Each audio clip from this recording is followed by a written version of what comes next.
Good afternoon. Before we start the presentation, can I know whether you all can hear me clearly? If there is any issue, please let me know.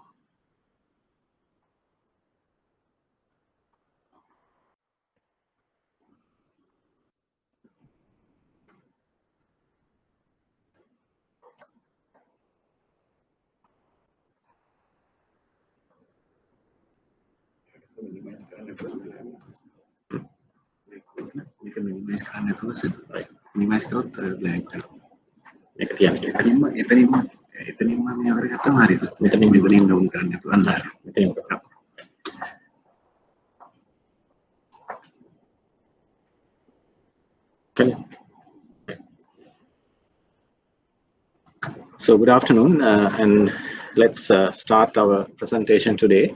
My name is Ayesh Arya Singh, and I'm Deputy Director of the Financial Intelligence Unit of the Central Bank of Sri Lanka.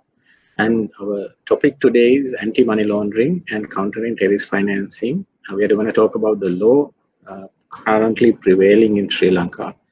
And the idea behind this presentation is to give you a brief background of what is money laundering and what is identified as terrorist financing and how it is applicable to Sri Lanka. In doing so, we will be looking at what are the laws that are actually currently prevailing in Sri Lanka, and we will definitely talk about some of the things that are some of the trends that are taking place. So let me share with you the contents which I am going to talk about. Firstly, I will be giving a little bit of a background with regard to money laundering and terrorist financing, and global anti-money laundering, CFT, that's countering of financing of terrorism, and prevention of proliferation of financing, countering proliferation of financing with regard to weapons of mass destruction. So you see there are a lot of acronyms involved in this. AML means anti-money laundering. That's something that we have to know when we are dealing with this subject matter. CFT means countering financing of terrorism. CPF means countering proliferation financing. Proliferation financing. WMD means weapons of mass destruction. Now these are there are set of standards. As we go along, I will explain to you what these set of standards are. And next, I will try to explain the laws relating to AML CFT and their applicability, giving some examples how that could be of a matter with regard to what our international requirements as well as with regard to our local requirements. And then I will conclude with anti-money laundering compliance and regulatory expectations, giving you out to you, sharing with you some of the recent indicators that we encountered with regard to the Sri Lankan experience, and what sort of expectation, if you are a practitioner, if you are someone who is in the financial sector or even a normal layperson, you might be just want to know what is happening with regard to the AML CFT compliance regime in Sri Lanka and the recent trends that we see in the economy as well as in the financial sector. Now, having given the contents, let me now go to our first segment. So before this, the idea is there is a lot of hype with regard to anti-money laundering and countering of financing of terrorism. Why? Because there is a lot of activity right now in the world that had brought people's attention to with regard to countering the need to counter money laundering and need to counter the fact of the issue of financing of terrorism. These have become a global phenomenon. So we have to identify what actually this means and what are the best measures or methods available both in law as well as in practical scenario with regard to countering these elements. This particular segment with regard to AML CFT is broken into two sessions. Today, our session is where we share insights with regard to the law, with regard to international and domestic requirements, and apply it to certain limited issues that have come about in the Sri Lankan economy during the past couple of years. The second session, which will take place next week, next Sunday, actually to go to record on next Sunday, will dedicate itself on the customer due diligence rules and their applicability. And how do you identify a suspicious transaction and what should follow that suspicious transaction in terms of reporting and etc. We will talk more lengthily about what I have just told you. Just wanted to give out to you the breakdown in terms of this subject. Today we will be talking about the law, its applicability, and some of the recent examples in regard to the provisions of the law. Right. What is money laundering? We would like to, I would like to say that if you Google the term money laundering, there's a lot of, and you go to the image tab, you just click that image tab. There's a number of images that comes onto your screen. Now, most of these images, it's a couple of images that I would have shown here. Usually, most of these images are associated with a washing machine. Why? Because maybe the word laundering has a demarcation of something being washed or being laundered. Now, that itself is something synonymous to the dirty money being cleaned through a laundering process, and where clean money comes out. That's where the basic idea, basic layman's term understanding of money laundering is. If I give you what is on the screen right now, the action or the process of disguising the original source of assets in order to avoid detection of illegal activity from which they were derived. I want to break this into segments. There is an action or a process involved. There is an action or a process involved. Now, this action or the process is aimed at disguising the original source of assets. Disguising the original source of assets. Now, why we want to do these two, meaning there is action or process, and that action or process is aimed at disguising the original source of assets. Why are we doing this? To avoid detection of whatever the activity, illegal activity, from which the proceeds or the money was derived from. So idea is there is money that had come from some criminal activity. We call it illegal proceeds. Now these illegal proceeds need to be hidden or disguised. The action or the process that one uses to disguise the original source of that illegal proceeds, meaning that they came from criminal activity, you don't want to reveal the criminal activity. So what you do, you employ some sort of a disguise mechanism or a process to hide the source. Now the process of this entire structure, what I have just talked to you about, is identified as money laundering. Usually, whenever you see documents in the international, you go and Google the word money laundering, usually there is an acronym of ML associated with the term money laundering.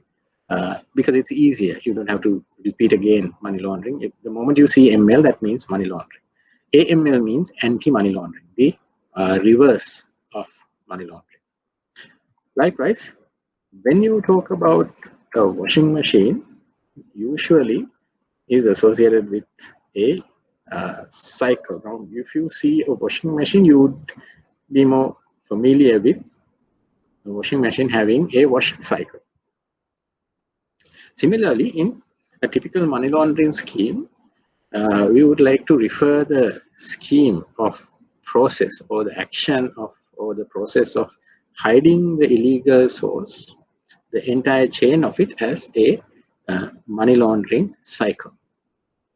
We also call it a cycle of laundering. Now, this cycle has 3 stages. The first stage is called the placement stage. In the placement stage, we will discuss the 3 stages individually. The second stage is the layering stage. Third is integration. Placement stage is where, as you see on this slide, the infograph shows you there is collection of dirty money. Although we call money as dirty, I'm not very happy with the term dirty money, because dirty money can be meaning the way that people use currency. If you use currency with soiled hands, or there's some dirt accumulated in your hand and that gets transferred onto currency, that also can be identified as dirty money. But the reference here to dirty money is to show that money here is not derived from a clean source. In other words, the money we are referring to here is identified as dirty money because they have originated from a criminal activity.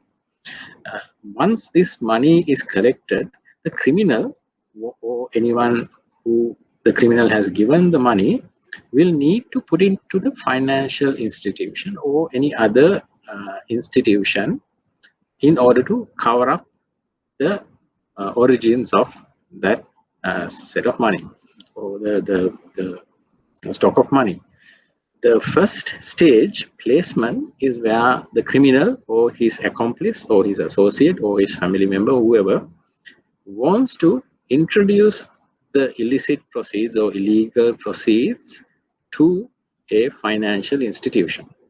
We generally identify financial institution because it's easier to introduce into the financial system and send it across to various jurisdictions because of the capacity and the functions of the financial institution is more relatable to sending money across somewhere or using it within for the next two stages, which I'm going to refer to you in a minute.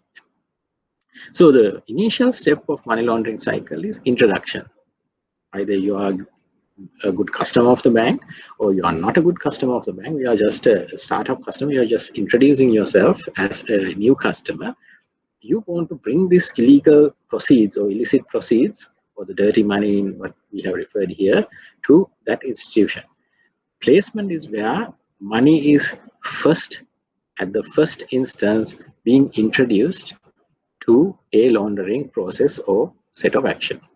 In our given example here, the first placement scenario occurs at a bank or a financial institution. It could be a finance company, it could be a cooperative society that carries out deposit taking or deposit mobilizing or any other scheme. So second stage refers to layering. Now the layering process is twofold. One, the layering process may be completely within the institution. The layering process, on the other hand, can also be outside the institution. But however much you try to understand layering, that it involves the institution that the placement, the money had been placed with. Now, it can be even a person. The placement can be even with a person, even with a natural person. Let's say, for example, there is a person who is buying or selling some asset. The first placement could be that this money is being given to that person so that that person can put it or invest it in one of his companies. The placement may need not be the financial system altogether. It can be any other entity that goes onwards to invest it in some form of business or corporate activity. It can also be even a share broker, a broker of shares, where the placement is where the illegal proceeds or the money, dirty money or illegal money or illicit proceeds or money that have been derived from criminal activity is introduced and brought before the broker saying, please buy me shares worth of 1 million rupees of X, Y, and Z company. Or there is an initial public offering. Please invest this amount of money in buying that initial public offering shares. So it need not be a financial system per se, financial institution per se, but it can be any other institution as well that deals with introducing and getting the money at the first layer. Layering is a bit more complex. Now the money is in the system. The money is in the system. When the money is in the system, what you give instructions, and you are the person who deposited this money. Now you give instructions to the financial institution, let's say it's a bank. The instruction can be, please deposit my money in a fixed deposit with maturity of 1 year at this interest rate. Now that's the instruction. Or you can say, please open up a LC using this money, or do some other account, or please there's an initial public offering coming up. Can you channel your funds from here to that stockbroker so that he can take over the purchase of certain shares? Or even it could be where there is another branch of, let's say, Bank X in somewhere in London. You can also give instructions, the money that is lying right now in my account, can you transfer that money through a wire transfer or anywhere else to the branch of your particular bank in London? And this is also a form of layering, where when what you're trying to do here is, the idea of layering is, you are layering it into small chunks or small samples or small segments where the large amount is concerned, and using the money that broken into small segments to be transmitted or transferred to various locations. It may be even within the institution under different investment options or deposit. It could be deposits, it could be various other instruments, it could be stockbrokers, it could be anywhere else, or even it could be used as a collateral to a loan that you are trying to obtain from a bank. So the idea is, layering breaks down the initial placement, or try to cover up the initial placement into various types of instruments, through various types of instruments. Layering can also happen, as I said, outside of the bank, where the bank transmits the money through maybe a wire transfer, maybe some sort of other money transfer method to a outside location. So basically, offshore onshore banking is involved in part of this layering. And the third stage, if you have to look at the cycle of money laundering, third stage involves integration. Now, integration is where you have this money within the system now layered. Idea of integration is taking that money out. Now the full cycle is almost complete. The money has been placed within the system. Money has been adequately covered up using the layering techniques that the criminal wants to engage. And then ultimately now these small segments of financing, or the money that have been now broken under the layering stage, should be taken out, so that the criminal want to enjoy his illegal gatherings at maybe buying luxury items, maybe buying any other luxury asset or any other item of worth that he wants to engage in. Now, integration is a stage where you get the money out of the system mostly. There is also an area where you should be worried of. Integration can also be back to the system itself. Meaning, integration can also mean you take the money out and that money is again placed within the institution itself, because now the money has gone through these three phases, can be identified as, okay, these are money that have been derived out of legal activity. I have engaged in this share activity. Now the share activity is done. I'm selling off these shares, and the money that I got from the shares are right now I'm bringing back to this institution to be deposited or to carry out further action.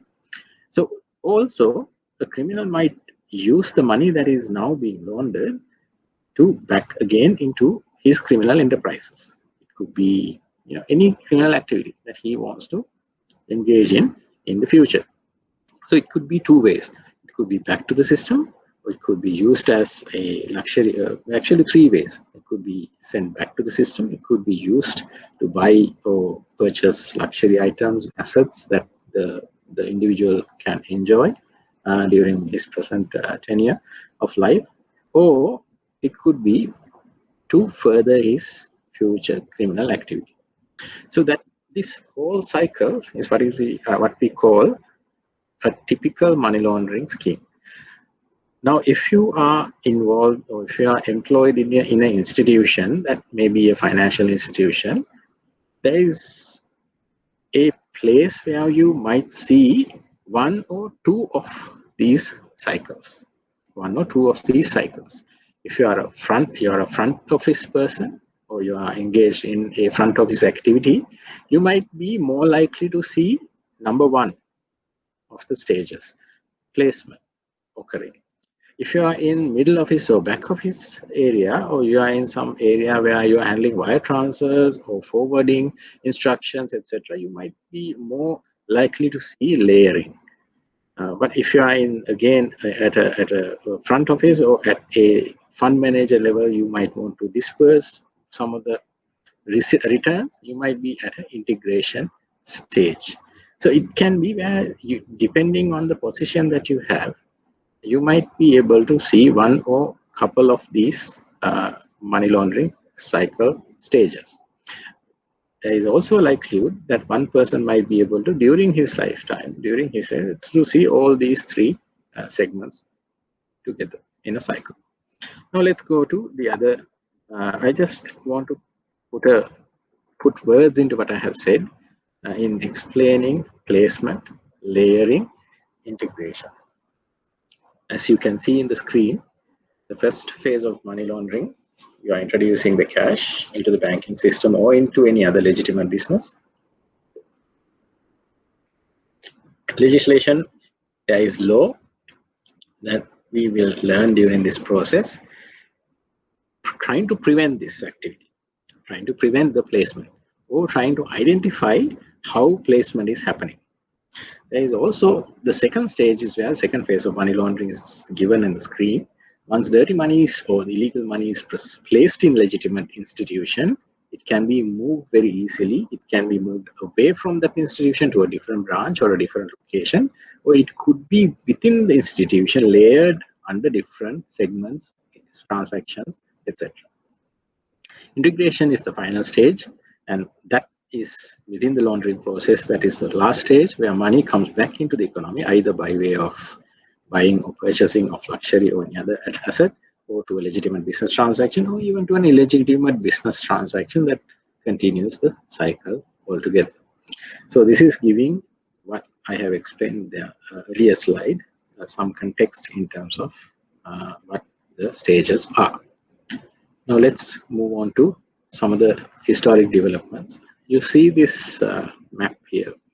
Now when you look at the origins of, or the developments regarding money laundering apparently had been there since even before 2000 BC, before Christ. So as many of our cultural and other norms, such as paper money, etc., has originated in China, money laundering has also its roots in China. It may have other places, but far back as what books have, literature finds out, it's originating somewhere in 2000 BC from China, and its initial origin was not the money laundering form that we see right now. The most the dated origin story with regard to money laundering is found that the Chinese merchants or traders were trying to hide their assets from the government. So the government has issued certain decrees or edicts to get money into the government coffers. And when the government issues this, what the traders were doing, they were using the Silk Route and various other channels to take the money or the assets out of Chinese empire into an outside entity or to some business venture. So this was the first noted occasion of money laundering being carried out, or being money flowing out of the empire. So the initial origins may not necessarily have illegal activity behind it, but the fact is, when a law is, or an edict of the empire is issued, when you are defying that edict, when you are trying to gain some illegal proceed out of that without complying with the edict, that itself identifies as an unlawful activity or illegal activity.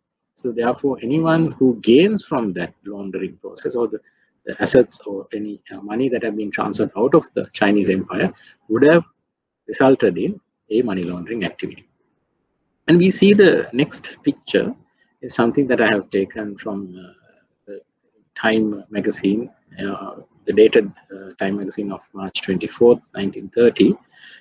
The face that appears there is one of the famous mobsters who is known as Alfonso Capone, also known as Al Capone. Now, Al Capone was a noted mobster who lived his life throughout the US, most of the US prohibition era, where the prohibition was meant to prohibit liquor being produced, sold, consumed within the United States. This is something that started at the end of 1919 period, and it went through all the way to 1930, if I'm not mistaken. During this period, now liquor has been completely banned. Alcoholic liquor has been completely banned in the United States through regulation, trying to get US citizens to be teetotalers, without people who will not get addicted to alcohol consumption. But the idea actually backfired. This was actually one of the periods that alcoholic consumption went into double, triple digits from the time that prohibition started. How this has happened? This happened due to mobsters or the gangsters involved in that. There wasn't any mafia those days, or there wasn't, the name mafia was not connoted those days, but they were mobsters, gangs of criminal activity that got involved in this illicit liquor business. They started importing or bringing down liquor from Canada and various other locations in the country and bringing it down to the capital. The Washington area, the New York area was, full of. So there was a lot of activity going on with regard to bootlegging or illicit liquor. Al Capone was one of the first persons who were, who controlled that kind of activity. He is one of the first the modern launderers. Why? Money laundering at that time. So he was using a method called the chain laundromats, where he bought a set of laundromats. These are the laundromats where you find coin-operated washing machines. In one store, there will be like chain of stores, and this is basically down Jersey Shore, New Jersey, on the coastal area of New Jersey, that he established most of these coin-operated laundries. And he claimed the money that he got through the illicit liquor business was actually money that is coming from his laundromat business, the chain of laundromats he was operating. So this excuse, of course, did not hold much essence, and he was ultimately tried for tax evasion and sent to prison. And he died in prison after contracting typhoid fever. But that was the end of this particular mobster. But it didn't finish off the other mobster, the picture over there, Meyer Lansky. Meyer Lansky was not famous as Al Capone, but nevertheless he was far more richer and far more successful than Al Capone. He was known as the financier to the mobsters. He was one of the main brainiacs who tried to launder money through casinos. So casinos was one of his ideas, that money that was earned from mobster activity, killing, raping, illicit liquor, etc., and that money was being channeled to casinos, and then casinos it was routed as if the person won it through a casino activity, a gaming activity. Meyer Lansky was tried unsuccessfully several times. Ultimately, he was one of the first who channeled money out of United States into Switzerland, and later on got that money back into United States, saying that this was a foreign loan from a Swiss bank. So he's actually used the onshore connections. He's one of the first to use that kind of method very successfully several times, showing that money came as a loan from a Switzerland bank, but actually the money came from his own illegal businesses. Meyer Lansky died somewhere in 1970s. At that time, his assets were identified as somewhere around $400 million. Almost all the being gained from illegal activities. So Now we are just giving you a background of some of the historic developments, and I just want to speed up a little bit to financial systems. Why are financial systems almost always taken up for money laundering activity? Because of the nature and the services and products that are being offered by the financial system. That's the direct answer. Namely, you have a lot of managing and controlling and processing of money that goes on with regard to the financial systems and in the financial institution. But there are other sources. There are the possible would-be launderer could use in Sri Lanka specifically. I'm looking at Sri Lanka and Sri Lanka specifically. Antique dealers. There are a lot of antique dealers in Sri Lanka, maybe, and they are really antiques, or there may be reproductions. But the idea is an antique is a piece of furniture or piece of painting or anything that has some significant historic value. But the issue is no one can gauge this value perfectly because it always depends on the person who wants it and as well as the period that it can be, the antique item could be relating to. So there is not a not a perfect measure of value. Car dealerships is also another area where you see a lot of car dealerships happening in Sri Lanka. There's not that much of a demand as we would like to believe. There is not much of a demand in terms of vehicles. There were certain demands for certain categories of cars, but not all throughout for all brands that have been brought in Sri Lanka. Property and real estate is another area where you see a lot of high-rising condominiums coming up with absolutely crazy prices, so that there is a question that you can ask: whether is there a demand for people to buy apartments or condominium property at that much of an escalated price? So the question is, where could the money that is coming into this? If it's expatriate, the targeted area of business is only expatriate, yes, that could be explained. But if it's local and local individuals could afford to buy something like this, then there is of a large value. Then there is a question that you can ask: where is the money coming from to in order to buy it at that rate? And then we have gem and jewelry merchants, where you see a small gemstone might carry a large value. So it could be used for any precious metal ingot or anything like that, a gold biscuit or anything like that, have a larger value than what its size represents. There is a way that you can conceal gems or jewelry or any purchasing of that. So the criminal proceeds may be channeled towards that type of businesses. Gold and other precious metals also there, but there is more smuggling related activity when it comes to gold or precious metals.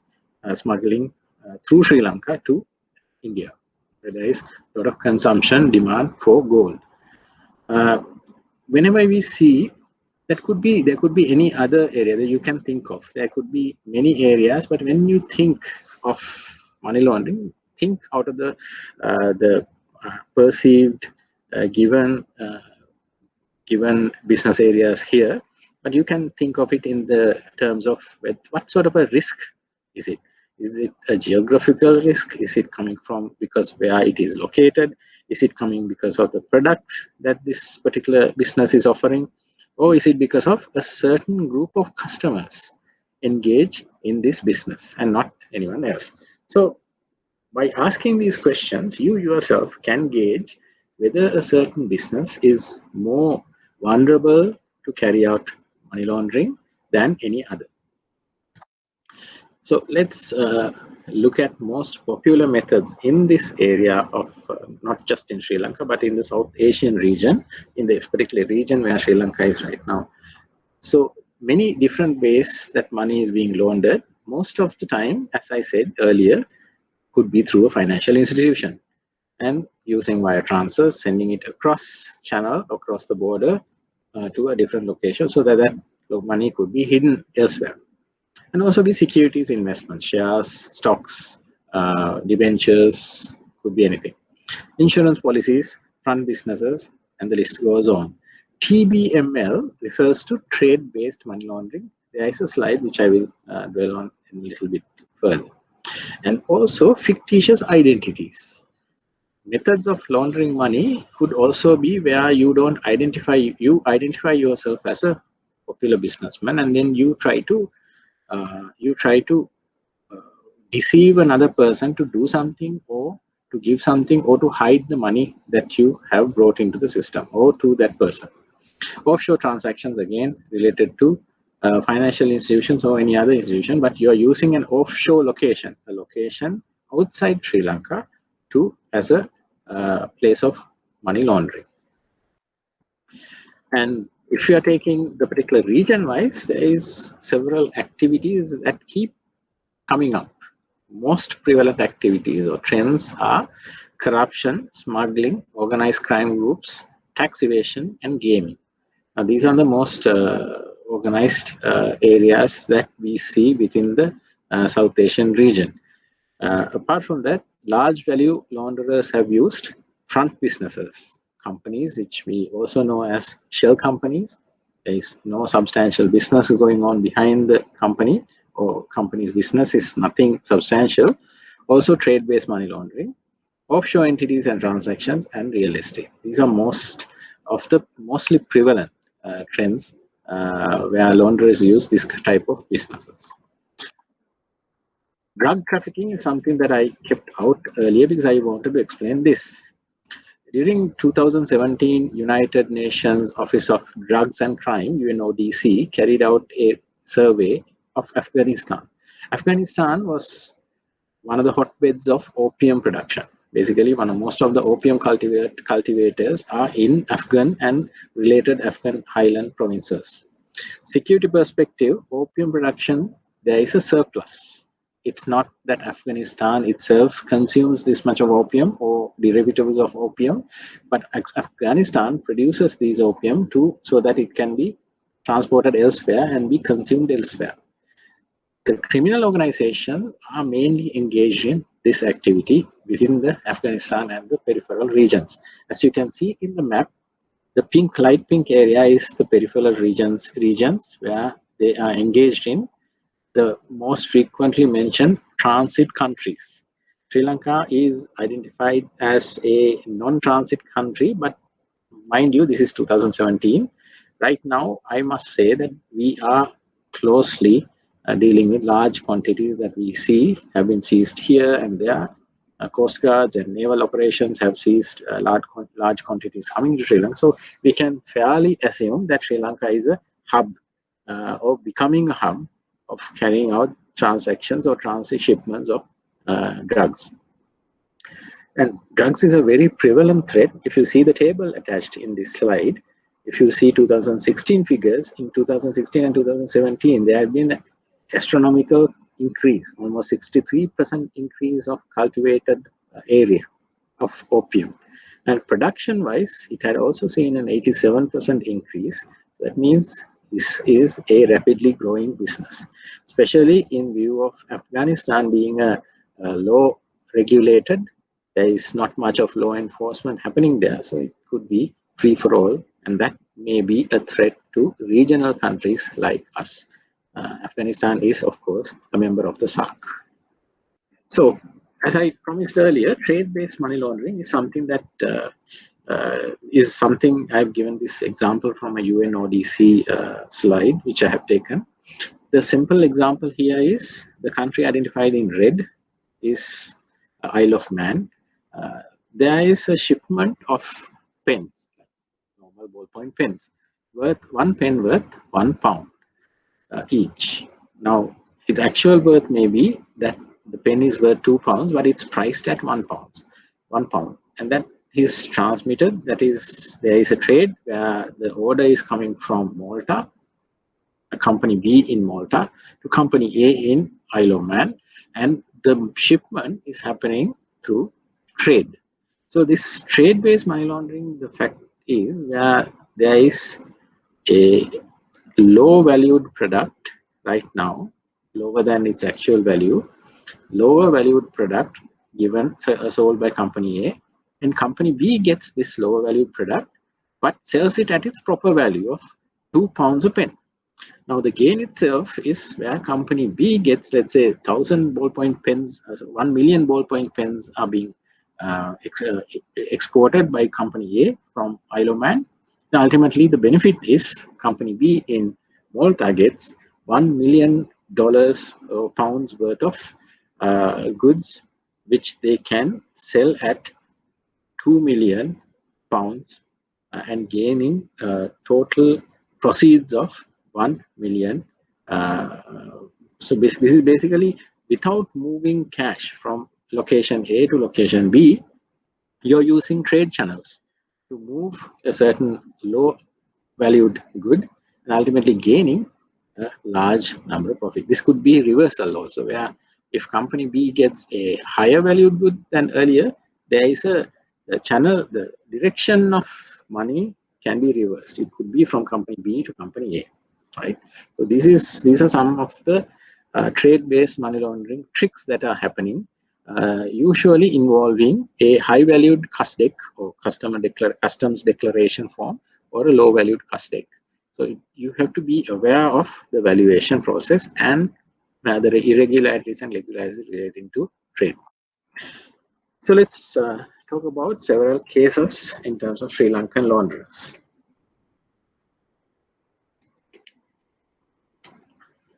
I would like to show this particular slide where we are talking about this particular individual, Vele Sudha. He is right now languishing in prison for trading in heroin, but he's actually a trader. Not he's actually one of the smugglers. He's not a user. He's not initial seller, but he's one of the main smugglers from Afghanistan and Pakistan region, drugs to Sri Lanka. He was first detected. There were a lot of investigations carried out since 2008. He was finally arrested in 2014. But if you can see in the slide, this person, his proper name is Samantha Kumara. He had been tracked throughout by law enforcement authorities and CID. This was a joint operation with the involvement of the Pakistani authorities. The law enforcement was able to capture Vele Sudha after Pakistani authorities helped them to identify where he's being located. Vele Sudha's example is why I want to mention the amount of risk he took to get this much of cash. There is large quantity of wealth that he accumulated through this activity. He himself held the operation was that Vele Sudha could be kept in Afghanistan or in Pakistan, wherever the drugs have been originating, until the shipment, which is right now leaving Pakistan through maybe a ship or a boat and coming to Sri Lanka and leaving Sri Lankan shore to its final destination. Sri Lanka was not the final destination in his operations. So until such time the entire drug quantity was transported to its end location, Vele Sudha was being held in custody by these Pakistani producers of heroin. Okay, so the risk he ran was, if by chance the quantity of heroin or whatever the drugs that was being transshipped was detected by law enforcement authorities, the Pakistani holders of Vele Sudha would have killed him off. So basically what he's holding in ransom was his own life. So my example here, what I'm trying to show, the amount of risk a criminal would go to, so just so that he could gain a lot of illegal proceeds. He wasn't a very educated person. He hadn't passed so many exams that was given by the government, in the sense of he hasn't finished his A-levels or anything like that. But the fact is, he had amassed a lot of wealth from his illegal activities.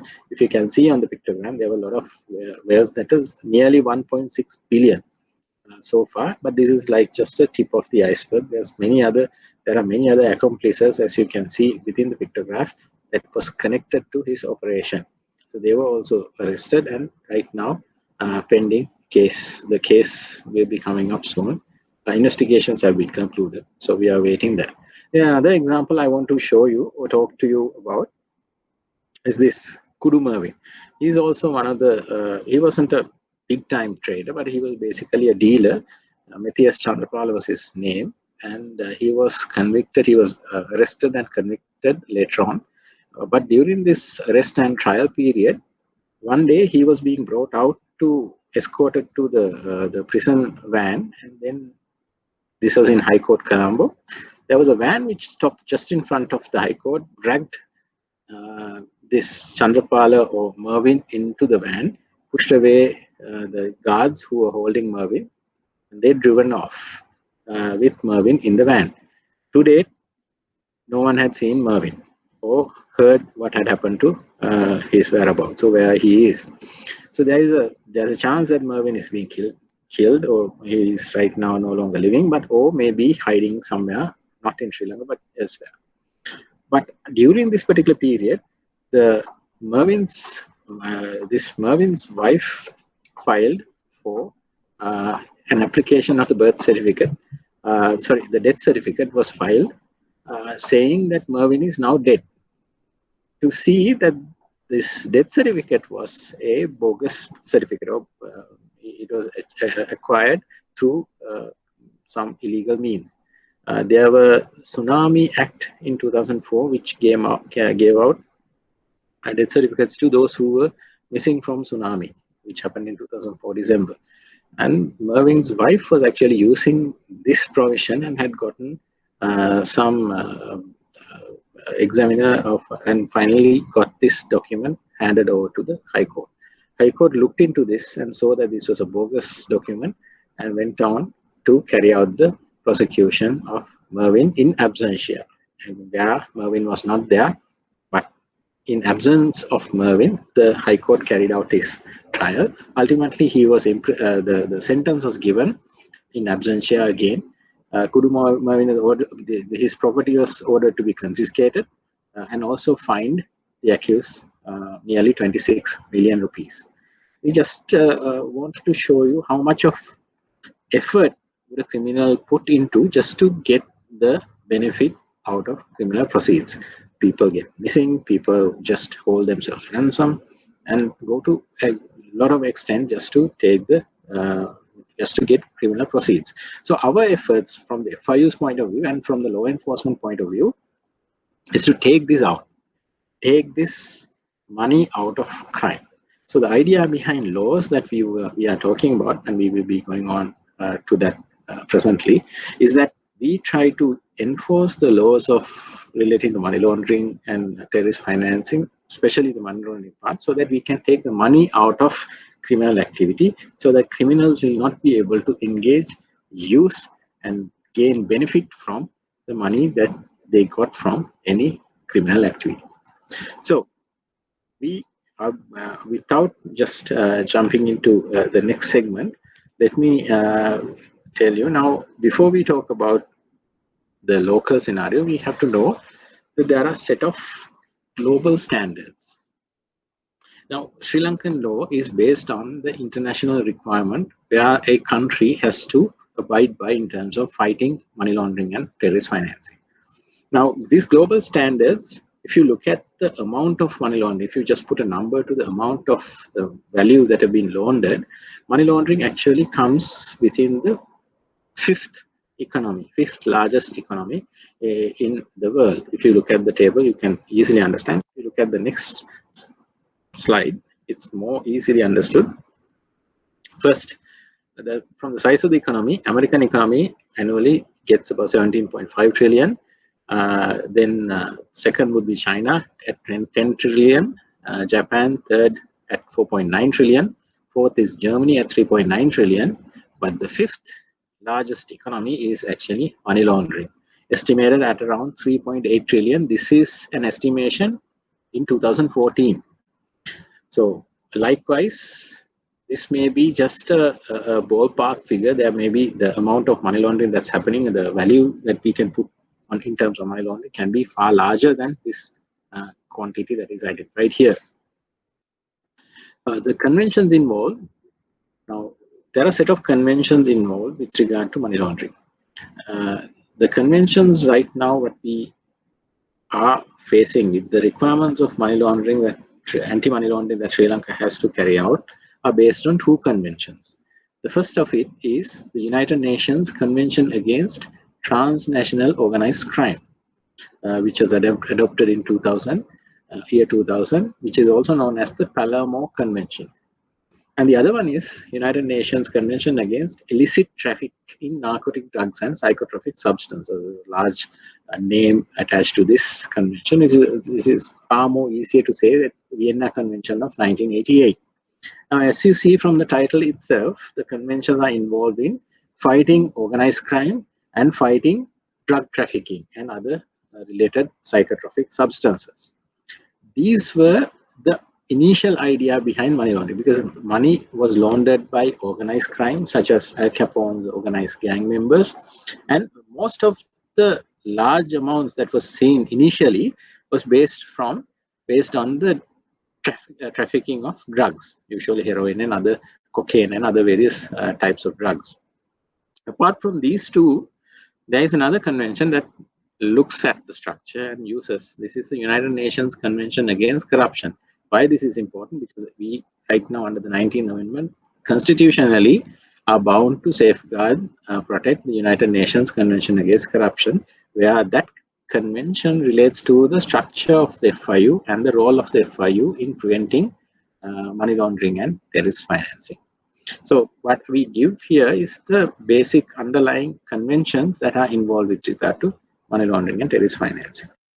Now, if you have to go to the next slide, this is about a particular institution which we identify as the global policy setter in terms of money laundering and terrorist financing. Financial Action Task Force is an institution that has come into existence in due to a talk that was discussions that were carried out between G7 countries. G7 countries or Group 7 countries. Group 7 countries included US, France, Japan, UK, etc., Germany. Russia was also, I think, involved in at that time. Idea was to carry out coordination with regard to eradicating money laundering that was initially looked at from heroin smuggling or drug trafficking area and organized crime. So they brought out this Financial Action Task Force as a central policy setting bodies to come up with set of recommendations to fight this threat of money laundering. So 40 recommendations were brought out initially, including the legal system, measures, etc., institution framework, which you see on the screen. 40 recommendations again included 9 further recommendations, making this full set of recommendations as 40 plus 9 recommendations. But in 2012, the Financial Action Task Force changed the recommendations back into 40 recommendations by amalgamating the 9 recommendations into its original 40 recommendations. Right now, as it stands, we are bound by these 40 recommendations. The 40 recommendations are based on these objectives. There has to be a policy within the country. There has to be coordination with regard to enacting the policy. And there has to be cooperation between countries and among the countries' institutions. Policy has to be there, coordination has to be there. There has to be cooperation between the institutions, among the institutions, as well as country to country. And then these activities, the policy is based on the activities relating to proceeds of funds of originating from crime, funds in support of terrorism, or support of proliferation financing of weapons of mass destruction. We'll come to that later. The idea was, intermediate objective was to detect, to disrupt, to sanction the criminals using appropriate sentencing, sanction the financiers of terrorism, and sanctioning those who aid and abet in any of the above activities. Right. So these are the objectives of coming through. And if you see in this slide, this is where you see the 40 recommendations. I have given some sort of a brief picture. I wanted to paint a picture of what these 40 recommendations are. Basically on these lines, but it carries a lot more depth just than what I have mentioned here in this slide. It carries from risk assessment to international cooperation and in between number of areas. So it's quite wide, quite dynamic. The Financial Action Task Force and its the committees involved in that keeps changing, fine-tuning these recommendations from time to time. And the countries will have to adhere to it. Why? Because we are signatories to the UN conventions, as well as the fact we have to abide, where if we do not, we will be facing a number of sanctions that are enforced through peer activities. Let me explain it further. Sri Lanka underwent the mutual evaluation process. What we identify as a mutual evaluation process is something that Financial Action Task Force carries out through its group of evaluators. The group of evaluators are countries themselves. So it's basically what is identified as a peer review process. Peer review process, because it's the countries that assess the other countries. Team members consist of country members, various country members. So third mutual evaluation for Sri Lanka was carried out in 2014 and 15 based on technical compliance and effectiveness. Technical compliance are the ones that I referred to earlier, the 40 recommendations. Whether you have done enough to, whether you have what is in law or what you have in Sri Lanka is according to the 40 recommendations. The second range of criteria is effectiveness. So the laws that you have, are they being implemented effectively? That's what they look at. So initial rating was not very good for Sri Lanka. We were placed in a lot of hardship because of this. We had level of compliance, compliant level 5 and 7, largely compliant at 7. These are the good ratings. So the bad ratings, as you see, are mostly partially compliant and non-compliant areas. So out of the 40 recommendations, 28 were in the red. And level of effectiveness, we had almost all. Out of 11, we had only one substantial, which was fighting terrorist financing, etc. The others were all moderate and low. And we don't have to really by heart this area, but the factors that we were reviewed, and these were the review requirements. And effectiveness, these are the areas that we were found poor. International cooperation, supervision, preventive measures, legal persons and arrangements. So there's a lot of issues. Only thing that was substantial was terrorist financing, investigation and prosecution. So what happened? Sri Lanka was placed in what is known as the grey list, or a list of countries that are not abiding by, or rather deficient in the certain areas. So we early identify this as jurisdiction with strategic deficiencies. Right now it's a non-compliant jurisdictions. But however, this grey listing was followed up by the European Union blacklisting, and these ultimately ended up Sri Lanka being placed with a lot of action taken against Sri Lanka for not having enough activity done on countering money laundering and terrorist financing. Now things are much better. We are out of both the grey list and the blacklist. Both happened last year. The blacklist happened this year. Getting out of blacklist happened this year. In 2019, we have now attended to most of these areas, and now as you see in the screen, compliant and largely compliant consist of 31 areas or recommendations out of the previous 40 recommendations. So partial compliant and non-compliant, what we have to right now address are 9 areas. Effectiveness will only be evaluated or re-evaluated in the next mutual evaluation. Until such time, we are stranded with the present rating in the outcomes of 2015. Right. So let me now pause for the MLCFT laws of Sri Lanka from where we have left off. Now, in looking at, now you all know the background to money laundering and terrorist financing, and a couple of cases I've discussed with regard to money laundering, and look at the laws relating to money laundering, anti-money laundering and countering financing of terrorism. As good things as well as bad things are mostly engaged in threes, the laws are here shown are also in 3. The Convention on Suppression of Terrorist Financing Act number 25 of 2005, Prevention of Money Laundering Act number 5 of 2006, and the Financial Transactions Reporting Act number 6 of 2006. Now these 3, if you can see the numbers, are quite closely related in terms of issuance.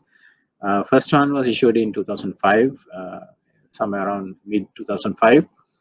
PMLA and the FTRA were issued back to back in 2006. actually on March 23rd. Let's look at the first of our laws, the Convention on the Suppression of Terrorist Financing Act. Now, with the financing of terrorism, you have to look at this in the context of the 9/11 attacks that took place in 2001. Before that, even there were so many incidents of financing of terrorism, but actually the world started to get to be more aware of this was after this incident. If you can remember 9/11, it's where Al-Qaeda and Taliban had direct involvement. Actually, it's Al-Qaeda involvement was far more than Taliban, but Al-Qaeda involvement was there to topple the World Trade Center through the planes crashing into it simultaneously and melting down those two buildings. The idea of terrorist financing is where there is some involvement with person connected to or acts linked to terrorism or terrorist financing. That is straightforward. Next is the funding activity, maybe from legitimate or illegitimate sources. Okay, it could be from yours or mine legitimately earned salaries, or it could be from an illegitimate source like criminal activity.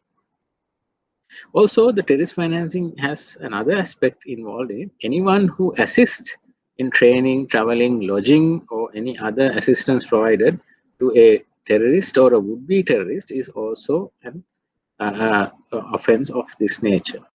Where can you find this? In the Convention of Suppression of Terrorist Financing Act, CSTFA for short. If you look at Section 3, I have given Section 3 verbatim in this slide. The slide identifies what you see on your right hand side is the poster by US Department of Justice during the height of this 9/11 attacks, after the 9/11 attacks. Stop the flow of blood money. Basically identifying Al-Qaeda and Osama bin Laden as one of the main perpetrators of the attacks against US and US property outside US. Now, terrorist activity here it's not just terrorist activity that's being identified here. What we are trying to look at is the financing of such activity, not the terrorist activity per se. Idea again is similar to money laundering. If you stop the money going into it or money coming out of the criminal activities, you would be able to stop money laundering as well as criminal activity. The same idea is right now carrying out with regard to the terrorism financing also. If you can stop the money going into terrorism, you can also be able to eradicate terrorism. That's the principle behind this. If you look at the Section 3, subsection 1 that carries the offense for Sri Lanka. Now, any person, if you can read, this has 3 limbs. This particular act has 3 limbs. First portion, if you look at the wording of the section, it refers to the involvement of any person. Any person who by any means, directly or indirectly, that's you either engage it indirectly or indirectly through someone else, unlawfully and willfully. Yeah, that itself talks about the intention. Your intention is unlawful, and there has to be some willful. You have to really engage in it with the will to carrying out this activity. Provides or collects funds or property with the intention that such fund or property should be used, or in the knowledge that you are to be used, or having reason to believe that they are likely to be used in full or in part in order to commit.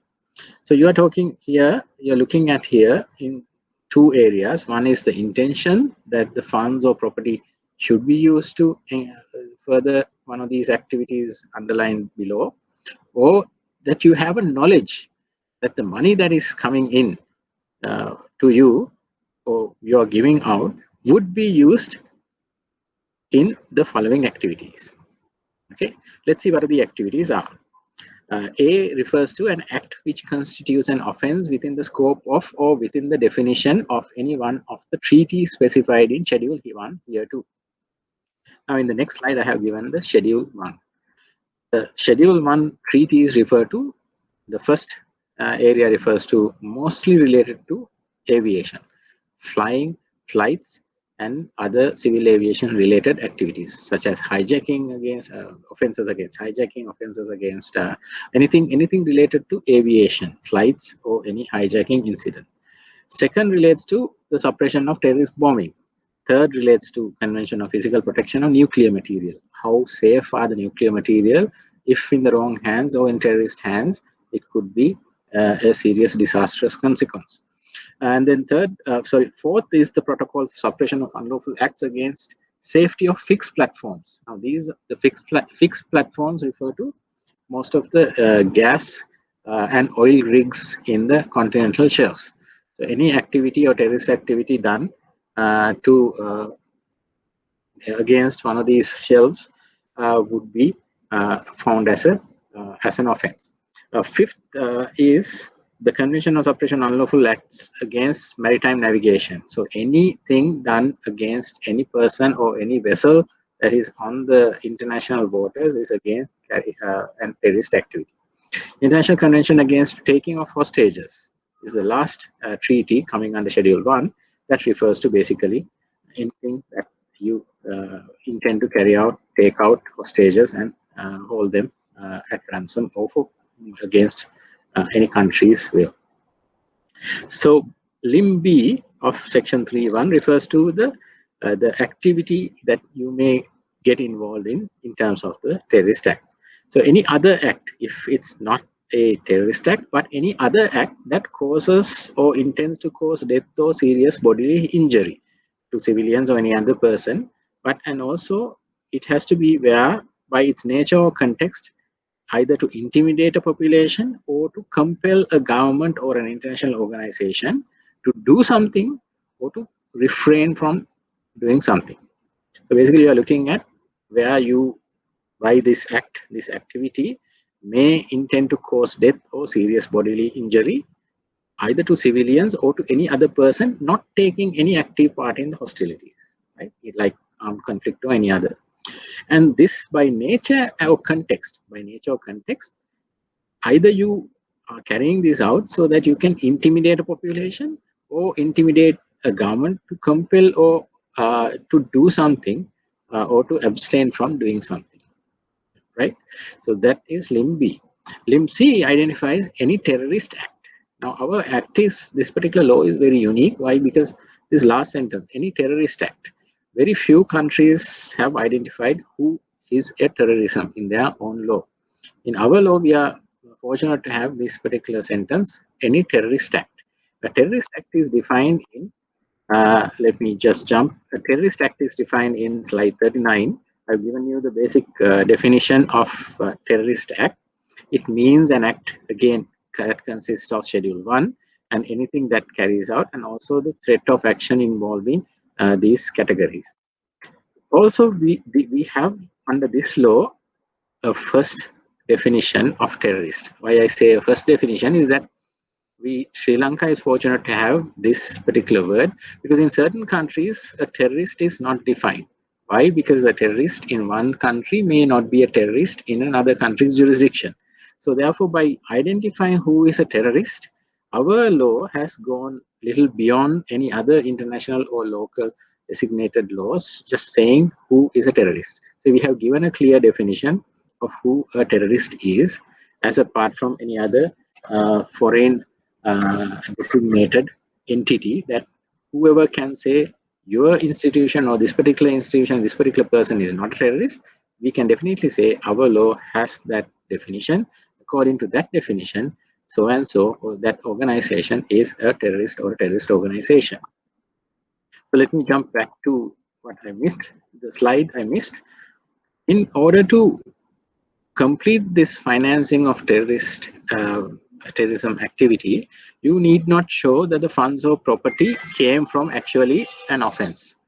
You have to show the destination of the funds is going to a terrorist activity. So in other words, the money laundering offense came from either illegal activity or money laundering came from only from an illegal activity. But in the terrorist financing, it need not come from illegal or legal. Either source of funds can be taken in to committing this type of offense. So what matters is not the source of the funds, but the fact that where the funds are being directed to, terrorist activity or not. So whether it's funds coming from an NGO, from a society, for your own salary, if it's going towards a terrorist act or furtherance of a terrorist activity, then definitely this offense is being committed. Okay. Now, if you look at this particular slide, this is a slide which I taken from the Global Terrorism Index (GTI) in 2018, and if you see, some countries are identified in red, some are in dark red, where terrorism is mostly prevalent. Sri Lanka is identified in a lighter shade, where it's falling within the low category. You can't, it depends on your resolution in the screen. You can only see Sri Lanka in a light color. So this particular 2018 Global Terrorism Index is based on 2017 data. I actually looked at 2019 report, and 2019 report I thought would reflect the Easter attack, but unfortunately it does not reflect it. So depending on the activities that happened to Sri Lanka during the past couple of years, you might see a significant change to the color of Sri Lanka in this map, where it can be elevated in the 2020 report. So we are looking at, in a nutshell, these are the countries that has large or mostly prevalent terrorist financing incidents. But in Sri Lanka's case, if you look at the 2020 report of Global Terrorism Index, the color may change to a darker color because of the East attack and related incidents that came throughout from 2019. Right, now I will jump to the provisions relating to what and who can do this. Whenever you see financing, the financing has to be stopped. That's the idea of the law. Because idea is, when you stop financing, that financing will not go towards furtherance of a criminal activity or a terrorist activity. Now, to stop a financing or transaction, someone has to take charge and carry out. In the particular law that we are referring to, the CSTFA, Assistant Superintendent of Police or anyone above that rank can carry out a freezing of that transaction. That freezing can be only for 7 days. These are 7 calendar days, not working days, and can only be extended by a high court. So the police can have limited period, 7 days suspension of the transaction. At the 7th day, the person has to go to the high court. The police has to go to the high court to extend this order to further 2 months to 3 months, etc. Aggregate is 2 years. So you have maximum amount of time that you can extend this transaction. Suspension is for 2 years. You can't go beyond 2 years. Idea is, within 2 years, you should be able to finish an investigation relating to terrorist financing. When you do so, when the police do so through the high court, you have to publish the property that is being suspended, the money that is being suspended. There has to be a notice in all 3 languages published in newspapers identifying the property or the asset. And there has to be support or claim if, let's say, by chance, a joint account is suspended. There might be a person who's legitimately earning money. Let's say, for example, a business may have a joint ownership or a partnership where joint partners are using one account. There may be an innocent party, there may be a guilty party. But both monies, innocent as well as guilty, are now in one account. So the legitimate business person can come forward to the High Court and make a claim within that suspended account to make this money, this portion of money is mine. So please provide this irrespective of suspension. So that person can also make a claim at the High Court. When something like that happens, the High Court will appoint a receiver, a person identified as a receiver, to carry out an inquiry into how and what type of financing has gone into this account. So if there is proper demarcation, if you can separate the illegal financing from the legal financing, or the financing that has been gone into the terrorist financing from the legitimate financing, the receiver will prepare a report and hand it to the High Court. High Court, having gone through that report, come to a conclusion what to do with that property, either to allow the innocent party to use the remainder of the cash and freeze what has been used for terrorist suspension, and then carry out the business in whatever condition that is being given. But if a High Court order is published, the court will carry out. If the indictment is present to the High Court, the High Court will carry out the suspension indefinite until the conclusion of the trial. Upon conclusion of the trial, conviction is given. If the accused party is convicted, the suspended monies and properties, etc., will be forfeited to the state. If by chance there is some property which may have deteriorated during this period of time, meaning it got destroyed. If it's a seaside property, there may be erosion or soil erosion or anything like that happening. You can place an equivalent amount of value after auctioning that property and place that within a court-appointed account in a suspense, maybe something related to suspense, close to a suspense account. Use that value later on at the end of the trial to determine what can be done. Right. Now, that's the gist of trust, the Convention on Suppression of Terrorist Financing Act. Now we'll look at the Prevention of Money Laundering Act. The idea behind this set of lectures is to give you a background of what these provisions are about and why they come into context in exactly the bigger picture in how they come into context. So if you want to go in depth into these sections, you will have to refer to the law. And of course, you can always come back to me or to my colleagues to get further explanation. What we are providing here is for your benefit as a beginner or to intermediate level in between stage of this particular certificate course. So when you're talking about the Prevention of Money Laundering Act, just picture this. You see this funnel. Now this funnel has three areas. There's a crime involved, there's money that is coming out of that crime, and there is a use of that money. Okay, so these three put into that funnel, the output would be a money laundering offense. So this is the best way to break down the offense within the Prevention of Money Laundering Act. Now, if you look at the crime, we use certain terms. Now, crime, the background, there is always the crime and there is money coming out of the crime. Certain crimes are identified in Sri Lanka as deriving money, largely deriving money. These are not crimes that are connected to murder. They are not crimes that are connected to, impassioned killing, etc. Although they can also be taken in if there is contracted killing, where money is coming out of killing of a person.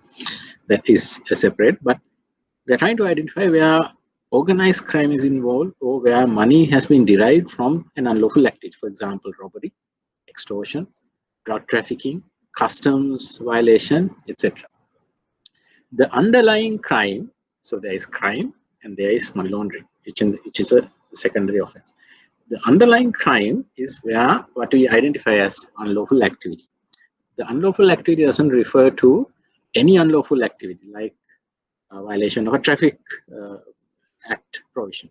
You violate the you run a red light, you may also be committing an unlawful activity because that's activity identified in law. No. PMLA identifies separate laws that comes within the category of unlawful activity. Prevention of Money Laundering Act. If you go to definition in section 33, that sets out what the unlawful activities are. We also call these unlawful activities predicate offense. And then you look into the money aspect. The money derived out of these unlawful activities.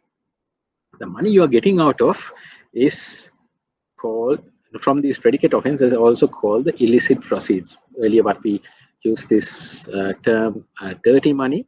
I won't use it here again. The money that is derived out of unlawful activities, what we are looking at here. And the money that has been derived has to be used in some way. The use can be either you conceal it or you hide it so that the source cannot be revealed, or you invest it or divest it. You either invest it in some sort of form, in real estate, in stocks, in shares, in government bonds, in banks, in fixed deposits, etc. Or You divest it, give it to someone else for safekeeping. Excuse me. And these all three together comes out with the offense of money laundering. You can't have one in isolation or a couple of that in isolation. You have to have all these three. In essence, this is the essence of the section. Jurisdiction. We also have a jurisdiction where a person who commits the offense of act, you have to be within the jurisdiction of Sri Lanka. Any institution, it can also be a legal person who commits the offense. Also, it could also be an act, any activity that carries out or further the provision, the carrying out of money laundering offense. It has to be committed within Sri Lanka. The offense of money laundering I have given here, again broken down to there is direct or indirect involvement. And there's also an element of knowledge involved, meaning there's what we in legal terms what we call the mental element and also physical element. The physical element is where you get the money, engage in some sort of transaction, and then use it to hide, receive, possess, conceal, etc., invest, etc. The idea of intention is where you have knowingly or having reason to believe that such property is derived or realized directly or indirectly from an unlawful activity. You don't have to see the unlawful activity happening. You don't have to be present to see, okay, this happened due to drug trafficking done on these particular days. You don't have to see. If you have belief, you have knowledge or belief that this money that came, that I am right now holding, came from this kind of activity, this kind of unlawful activity, that itself should be enough. And then you carry out to hide that money, to invest it somewhere or give it to someone else, knowing that or having belief that this came from illegal activity is itself enough to prove the offense of money laundering. Now, this I have taken from the law itself. This is how it looks in the law. Any person who engages directly, indirectly, etc., the physical element, and then you are talking about directly, indirectly from any unlawful activity or from the proceeds of any unlawful activity. B talks about a person who haven't carried out but actually receives, possesses, conceals, disposes of, brings into Sri Lanka, the activity involved in this, the laundering activity involved in the process. Always remember this is regarding unlawful activity. Offense of money laundering engages any person who engages directly or indirectly. I have now broken it into areas: the transaction, the unlawful activity. Okay, there has to be direct or indirect transaction relating to property, right? And there has to be, the property has to be directly or indirectly derived from any unlawful activity or from the proceeds of unlawful activity. But you're looking at unlawful activities is where Sri Lanka is following a list-based scenario, where you have unlawful activities identified in a list in the law. So this list identifies, if I'm going one by one, we follow in Sri Lanka two approaches. One is a list-based approach. The second one is a threshold-based approach. The list-based approach is we identify in a list what are the laws that are in play. Manufacturing, trafficking of drugs, bribery or corruption related offense, offenses against children, activities of possession of firearms and other related activity. Exchange control violation, of course, this line is no longer in play because Exchange Control Act is not there anymore. In its place, there is Foreign Exchange Act. This term has to change in the next amendment. Anyone who commits prohibited schemes such as pyramid schemes, anyone who commits the offense of trafficking or smuggling of persons. Customs Ordinance, Excise Ordinance, National Environmental Act, or Payment Devices Frauds Act are all listed there. The one before the last is any act committed in other jurisdiction, which is either an offense in that jurisdiction or if committed in Sri Lanka amounts to an unlawful activity. So unlawful activity is where you carry out the unlawful activity outside Sri Lanka's jurisdiction. Okay, and if it's carried out in outside, but it's either an offense there, or if it's committed in Sri Lanka, it amounts to an unlawful activity. Okay, so even if you carry it out outside Sri Lanka, you gets captured into this unlawful activity, because in that jurisdiction, let's say you engage in share related fraud outside, maybe in US you carry out insider trading, and you gain money from that insider trading, and you bring the money to Sri Lanka. Unlawful activity is done outside Sri Lanka, but insider trading is an offense in Sri Lanka as well as it's an offense in United States. You bring the money to Sri Lanka, that doesn't mean you can hide away from this offense of money laundering. Insider trading, if it's done in a foreign jurisdiction, that is also an offense in Sri Lanka. So in this limb, that type of unlawful activity is also captured. The last one is where you identify the threshold. Earlier now I said a list. Now this is where you find the threshold. Threshold is where an offense is under law. If it's punishable by death or by imprisonment of 5 years or more, that includes penal code offenses which carry out criminal breach of trust, criminal misappropriation, or cheating. Those are also captured as unlawful activities. Why have we mentioned penal code offenses, these three separately? Because these three has, these three, if you take individually, criminal breach of trust has around 3 years of imprisonment, criminal misappropriation the same, cheating has around 2 years of imprisonment. So these are below the 5 years or more. So specifically mentioned so that they are also taken.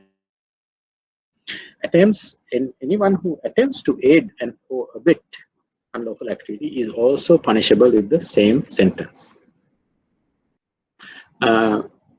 Individuals as well as legal persons, any company or partnership is also covered under this act. If having committed any of these offenses, they are also liable to be punished. And also you have to remember, in a normal criminal case, there is usually a defense. The defense is where the prosecutor has to prove and the suspect doesn't have to do anything, just wait and see until the prosecution proves it beyond reasonable doubt. But in this case, the defense has more burden, where the defense has to show the money that is right now, or the property that is right now being questioned, is actually derived from legal means. Okay, so you have to remember that. So salient features are that there is a presumption the suspect needs to show proof. That's what I mentioned. The presumption is where the suspect has to bring proof that this property that you are right now questioning me of, or charging me with money laundering, is actually I earned it legally. I earned it with my company's profit or from the activity which I engaged in, my business, or anything similar. Or it's coming from my legal wealth, like my salary, my monthly earnings, my monthly inheritance, etc.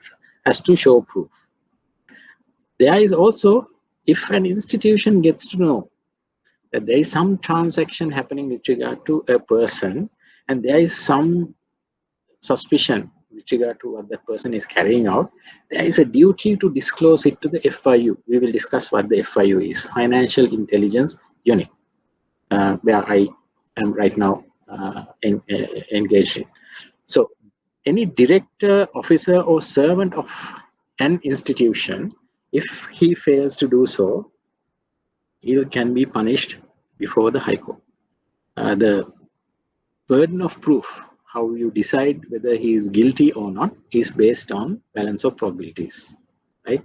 That whether he has shown due diligence, whether he has followed our procedure, or was he just trying to save his skin?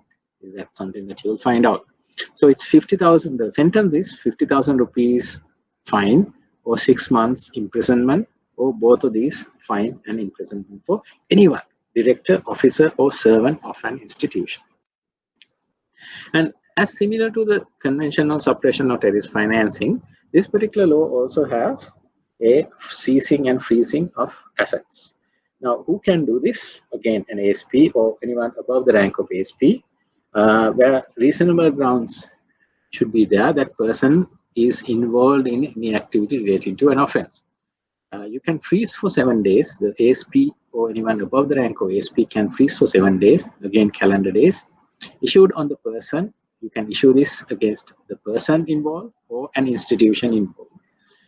Anyone who is not complying with that order can be punishable under this particular act. At the end of the 7th day, let's say that you cannot determine any way to investigations in 7 days. 7 days is a very short period of time.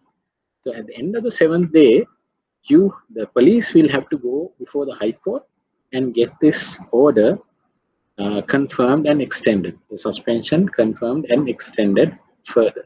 For a period of, maximum period is 2 years. So it's usually done for 3 months time at any given period. There is also, again, as the same as CSTFA, bona fide rights of third parties. That is, where an innocent third party has been now caught in this suspension, he can make his grounds or claims before the High Court and get relief by appointment of receiver and the same provisions which I mentioned in the previous law. So if I put from side to side, the offense of money laundering, offense of terrorist financing, this is how it stands. In money laundering, the origin of funds are illegal. The terrorist financing scenario, the end use of funds illegal. So basically, you have a distinction between these two activities. Money laundering, origin of the funds must be illegal. That's one of the paramount importance. In terrorist financing, you need not have. You can have any amount, any quality or kind of funds. It can be legal, it can be legal. The fact is, the use, it should go into terrorist activity or a related activity identified under law. Right. Now we are at a very critical juncture, the Financial Transactions Reporting Act.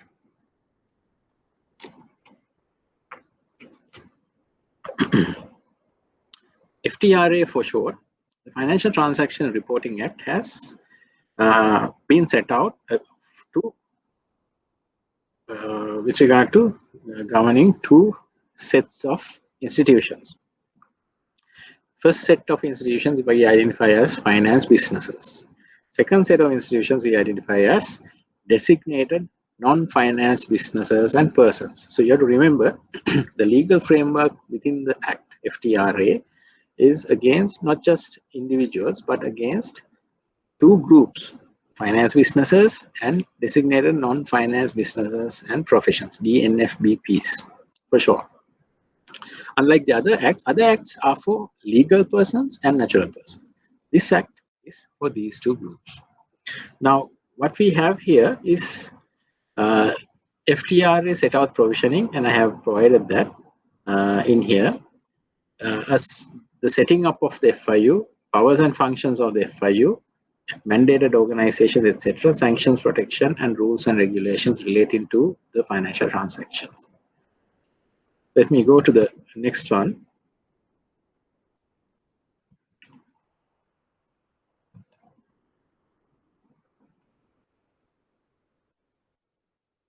The powers relates to collection of, these are the powers. You can see there, information related to the STRs, analyze the information, disseminate the results, etc., issue regulations, carrying out examinations, and conducting training programs for stakeholders and going on. So let's go into detail. Now, this particular act refers to two types of reports. Right? So basically, these institutions that I have mentioned to you, the finance businesses and designated non-finance business and professions, need to report two types of reports, which we call mandatory reports. And the sections are Section 6 and Section 7. Cash transaction reports and electronic fund transfers are identified under Section 6. The last one, suspicious transaction reports, is identified under Section 7. The first two, what we identify as reported in a fortnightly basis, on a fortnightly basis, meaning on once in 14 days, the institution or the firm involved will have to provide these information if you have a cash transaction or an electronic fund transfer that exceeds rupees 1 million. or its equivalent in any foreign currency. Okay. The suspicious transaction, on the other hand, can be in any amount. It can be even 50 rupees, it can be 2 million, it can be 3 million, it can be any amount. What you have to remember is this cash and EFT transactions only has a threshold limit, that is 1 million or above. The other STRs can be any amount. STR section is section 7 of the FTRA. And here I have given you the what's contained in section 7. If an institution, now this institution refers to those two groups, the financial institutions and the designated non-finance business institutions. Where an institution has two areas, reasonable ground or an information, those are the two grounds. If you have a reasonable ground to suspect, if the institution has reasonable ground to suspect that any transaction, attempted transaction, is related to unlawful activity or any other criminal offense, or that institution has information. For example, if you have, there's a person that comes to your bank, you are an institution now categorized under that financial institution category, you are a teller there, you get a customer bringing a bag of cash, and you have a belief he can't have this much of cash. You immediately alert your manager, who then takes out a suspicious transaction report based on this reasonable grounds. We have some reasonable ground to suspect that this person cannot get this money unless he would have had committed an unlawful activity. Secondly, information. Now you see a lot of information in the public media, in the internet, social media, etc. You get another customer who, just by looking at him and looking at the transaction he's going to do, let's say it's a gem merchant, let's say gem and jewelry merchant gets a customer who looks very familiar. He can remember this kind of a customer's face appeared in one of the gang killings where he saw in the newspaper, where he saw the newspaper reported this person's face looks familiar to one of the persons involved in that killing. And he has now information. So this is, again, a suspicion is also there, but he has information that he believes from this newspaper or public media that this person may be a person who is involved in an offense under unlawful activity category, or an offense which is in preparation to a terrorist financing activity. If you have that information, and you can definitely forward a section 7 report, which is also called a suspicious transaction report. Now, if you look at section 7 further, the section 7 has given how to do this. Institution has to, as soon as practicable. So immediateness is a must. And you can't delay more than 2 days from receiving that information. So you have that immediately. You have to after forming that suspicion, without more than 2 days, immediately, between immediate and without 2 days, within 2 days period, you have to report the transaction or the attempted transaction to the FIU. What is an attempted transaction? Let's say the bag example, person carries the bag to the teller of the bank, and because the teller is asking him several questions, he gets frightened and he walks away. If there's a way that teller could identify that customer or would-be customer, that itself is an attempted transaction. Why? Because the money wasn't deposited, it was taken away, and immediately this person made a retreat. He just went back. So that is something we can identify as an attempted transaction. And section 7 also identifies how should be that kind of report should be carried out. Email, telephone call to be followed by in writing, right? We have also given a format, Gazette Extraordinary 2015 in stroke 56, dated April 21st, 2017, identifies a specific format the institutions or an individual can follow in filing a STR. Right now, there is also another set of group of individuals I need to inform you about. The politically exposed persons. A politically exposed person is not a political person per se. Political persons are also involved. A political exposed person is an individual in Sri Lanka who is entrusted with prominent public function, meaning that it can be a senior. I have given the examples in there. You can see it can also be business relationships or family members, immediate or close associates. This is also not involving middle ranking or junior officials, but of course you can, by taking into an example, you can look at it. The idea is the senior politicians or senior government, judicial or military officers or senior executives or state-owned corporations, they get in touch with a lot of transactions that may result in either corruption or any other commission-related activities happening. For example, a chairman of a board or authority of the government, let's say some sort of a board, has access to large amounts of financing due to certain contracts that he can award. If that person misuses his position and gains some unlawful gain, then that's where the politically exposed person, because of his office, he has access to large amount of cash, and through that cash that he could do some criminal activity like corruption or any underhanded activity that he can get that money to his pocket. That itself, it's identified as laundering. Then we try to identify, the institutions try to identify and separate this type of categories from that. It doesn't say that politically exposed persons are always carrying out money laundering. This is not to say that. This is to say that politically exposed persons should be looked at in a far more sharper manner than you do a normal person. You have to carry out customer due diligence far more closely against a politically exposed person. More information will follow in the next segment when Ms. Manisha Karunaratne is doing the latter part of what are the requirements regarding politically exposed persons, etc. So once you report a STR, you have to carry out business as usual with the customer. Any further developments, you have to keep the FIU informed of this customer's transaction. If the customer keeps on coming back or is trying to withdraw the money, this is something that you can inform the FIU. And tipping off is prohibited. What is tipping off?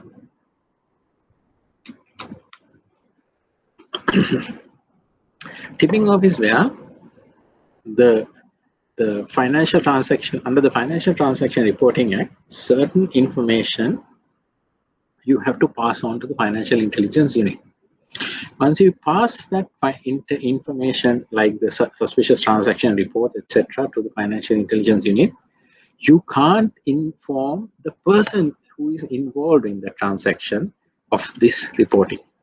For example, if the bank manager, my bank manager's example, if I can take that, the bank manager cannot inform the fact that he made this report to the FIU to the customer.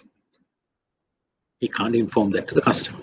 Customer cannot know that there had been a report made to the FIU by whoever, the manager or manager subordinate or manager senior officer. Why? The idea is, if the customer gets to know and the customer is really a would-be launderer or a money launderer, there is a higher chance there's a higher chance that this money would be withdrawn from the financial system altogether. Meaning, if it's criminally gained money, that would be lost to the system altogether. It could be used elsewhere. If it's within the system, there's a chance that the FIU could suspend it for 7 days and continue to do so through the High Court. Now, if a suspicion is informed, the main recipient of that suspicion through a suspicious transaction report is the FIU. You cannot inform the customer. If you inform the customer, it is what we call a tipping off. You tip off the customer of the suspicion that has been formed and the fact that FIU is now looking into your, carrying out analysis regarding your transactions. If that is done, this becomes an offense. A tipping off is an offense under the Financial Transaction Reporting Act, and who has committed this tipping off is punishable under law. And let's look at some of the statutory powers. I'm not talking about the entire range of statutory powers, although there are a large range. I just want to focus on some of the statutory powers of the FIU. So when you're talking about statutory powers, one of the key statutory powers is this power to suspend a transaction. The financial intelligence unit, if it gets information as similar to what is reported by way of a suspicious transaction report, and that based on the STR, the financial intelligence unit believes that this transaction or a related transaction could be carried out immediately. Therefore, there is some sort of a loss or some sort of a money being taken out of a certain account. The financial intelligence unit can suspend that account for a period of 7 calendar days. For a period of 7 calendar days, not more. Up to 7 days. It can be even 2 days or 3 days, or even less. But the fact is, at the end of the 7th day, if this now the suspicion that was initially formed remains, and that law enforcement also has an opinion, now this person will have to be investigated further, the FIU will request from the High Court that this 7th day order will be extended to a certain period of time thereafter. So the suspension gets extended. The Attorney General makes this application to the High Court. The High Court looks at the facts relating to the case, the reports that have been submitted to it, and on the basis of the strength of that, the case is extended for either 3 months initially or 2 months period subsequently. There is no limitation to these orders. As far as it can go, it will be carried out further. The idea is that when you carry out the suspension, the money will remain within the account. So there would be the law enforcement, if they are looking at that, investigating those accounts, they will have a paper trail of where the money is coming from, and the money has not yet disappeared because it's within the suspended account. So idea is to prevent the money going out of the system, prevent the money going into circulation, because the idea is these monies are gained from an illegal activity. Therefore, you have to stop it from being circulated and carrying out further activities or criminal related activities. This whole process is done ex parte, meaning there's 2 types of activities. When you're bringing in a case before the High Court or magistrate, basically the High Court, you are looking at inter partes or ex parte. Inter partes means both parties appear and fight it over. One party makes submissions, the other party also makes submissions, and depending on both parties' submission, the High Court will come to a conclusion and gives out an order. Ex parte is where only one party comes before the High Court. The other party is blocked out of coming into the High Court. When it's ex parte, the issue is taken up before the High Court, either in camera, mostly in camera. In camera means it's behind closed doors because there's only one party. The idea is in this type of suspensions of FIU is also ex parte. Ex parte is where you cannot reveal, the outside world cannot know what transactions have taken place, because if the outside world, also some parties or the outside world also get involved in this kind of activity, the idea is there is a chance that they might pull out their money from the financial system or the financial institutions or the designated non-finance businesses. So the idea is to prevent this from happening. Extension is carried out ex parte. Order is conveyed to the bank or to the financial authority or the regulator to stop the transaction for whatever the period that the High Court decides. So, if a person carries out what is identified under the FTRA, he is protected under law if done in good faith or in compliance with the regulations. That's the idea. Section 12 identifies the protection afforded to anyone who carries out a activity, carries out any action within the regulations or directions or in the law given by under FTRA.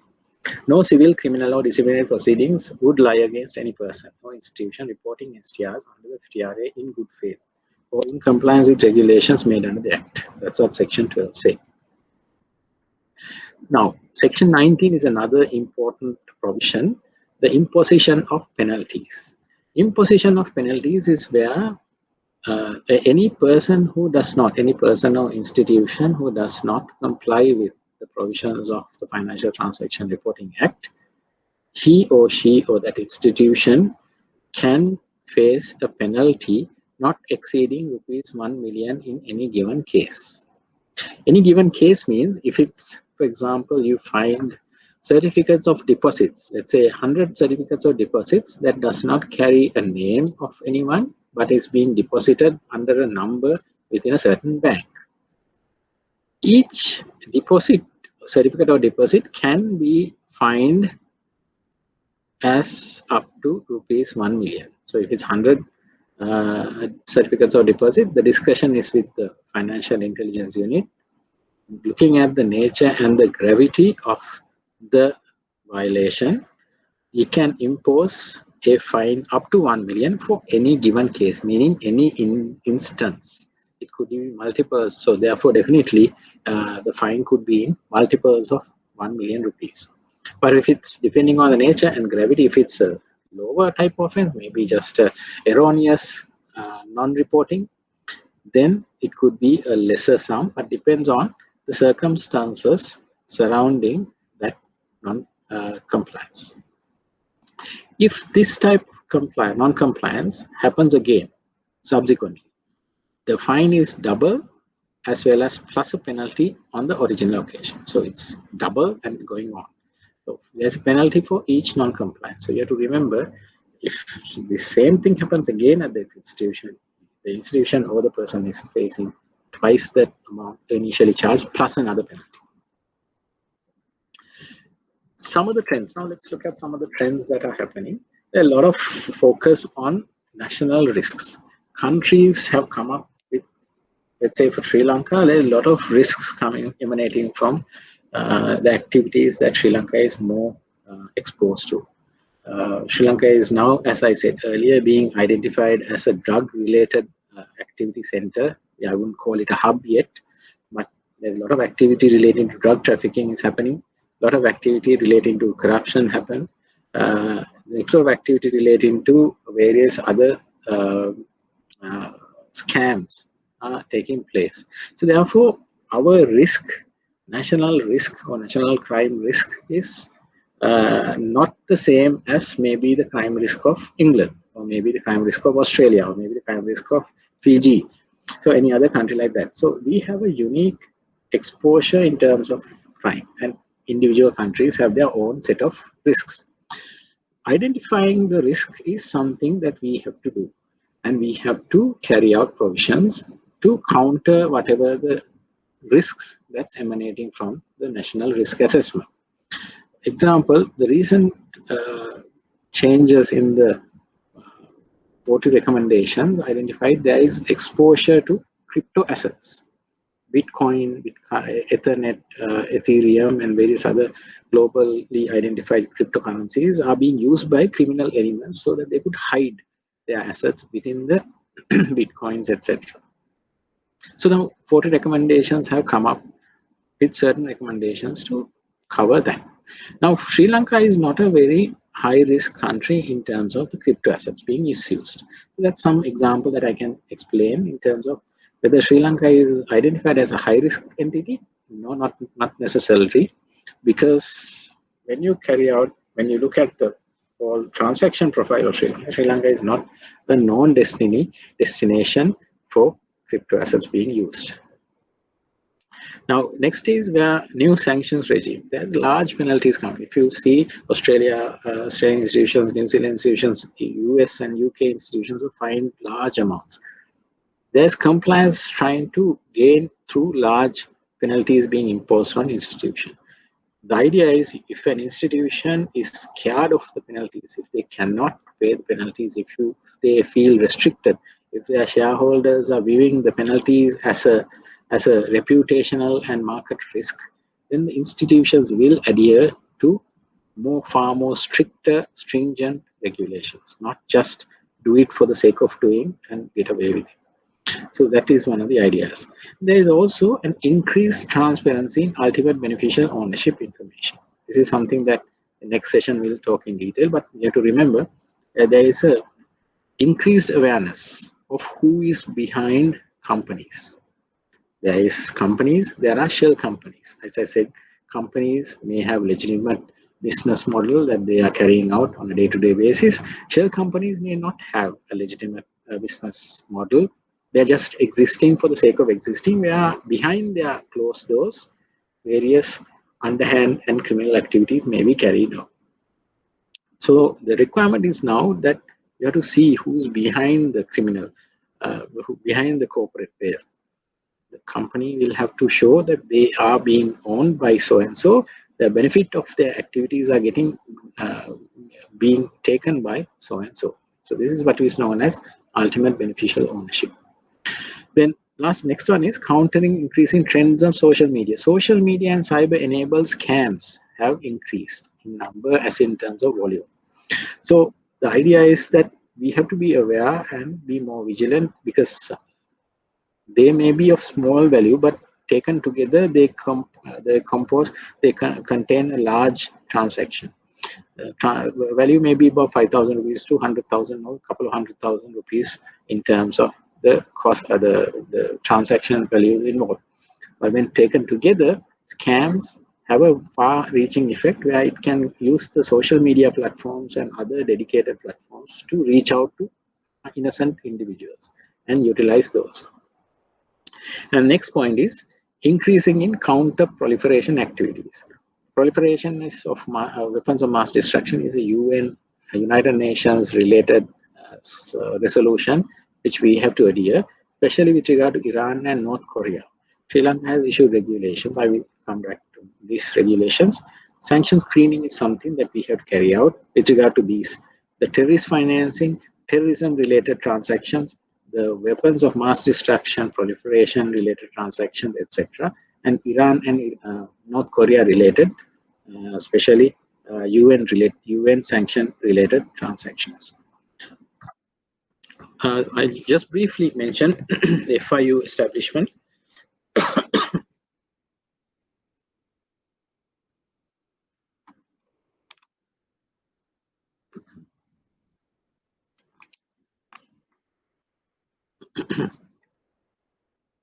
So the Financial Intelligence Unit, or the FIU, was established in March 2006, and then it was brought into the Central Bank of Sri Lanka in 2007 under this Financial Transaction Reporting Act. So this prior to the creation of the FIU, Exchange Control Department and Bank Supervision Department issued certain directions, etc. But now Financial Transaction Reporting Act, the main enactor of the provisions of these Financial Transaction Reporting Act sections, is the FIU. If you look at the FIU, we have what is known as the Financial Action Task Force. I mentioned about this earlier. FATF is its acronym, FATF. We call it FATF, like Fat Albert, FATF. So FATF has 9 regional bodies for various areas to cover. Now FATF has 37 members as of today. 3 of them are organizations, the European Commission, the Gulf, GCC, were 2 of those. So in order to carry out large number of countries that are, within the world, around 192 countries are right now being looked after under the 40 recommendations. The countries were separated into 9, apart from the 37 members, the other countries were separated into 9 affiliated bodies. Sri Lanka comes under Asia Pacific Group, or what is known as APG, short. We were one of the founding members of the APG in 1997. FIU Sri Lanka is also a member of the Egmont Group, which is a collection of, or a collective of FIUs around the world. Sri Lanka belongs to the Asia Pacific Group. FIU Sri Lanka belongs to what is known as the Egmont Group. So these are international frameworks that helps us carry out the functions. So there's international as well as domestic responsibilities that the FIU has to safeguard and adhere to on behalf of Sri Lanka. If you look at the organizational structure or the operational structure of the FIU, direct FIU is at the head. There is National Coordinating Council on AML and CFT, that's called the NCC at the top, which consists of the governor of the central bank as the chairperson of the NCC and various secretaries of ministries and heads of departments of the relevant departments are members of the NCC. Right now, NCC has 24 members. So the structure is, as you see on screen, we have nearly 9 divisions, including the administration division within the FIU. I'm looking after the legal and policy and the financial data and international relations divisions as of now.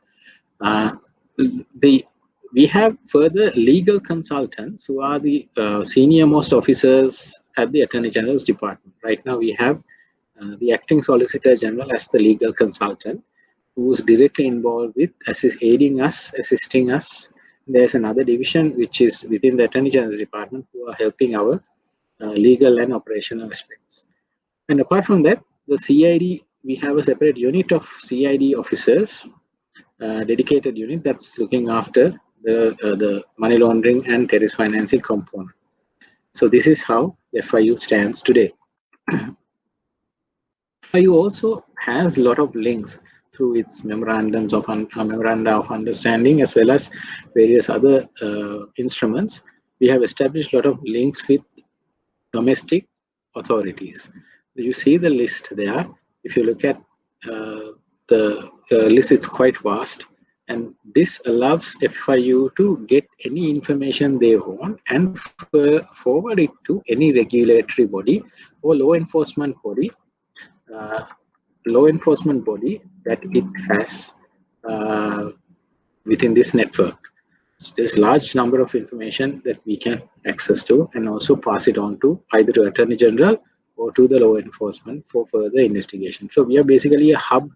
The FIU is basically a hub that enables investigations, analyzes, and disseminates that information that we receive from banks, etc., to the reporting institutions and government departments where necessary, to regulatory bodies where the regulatory violation is being done, or to law enforcement where there is a criminal offense being carried out.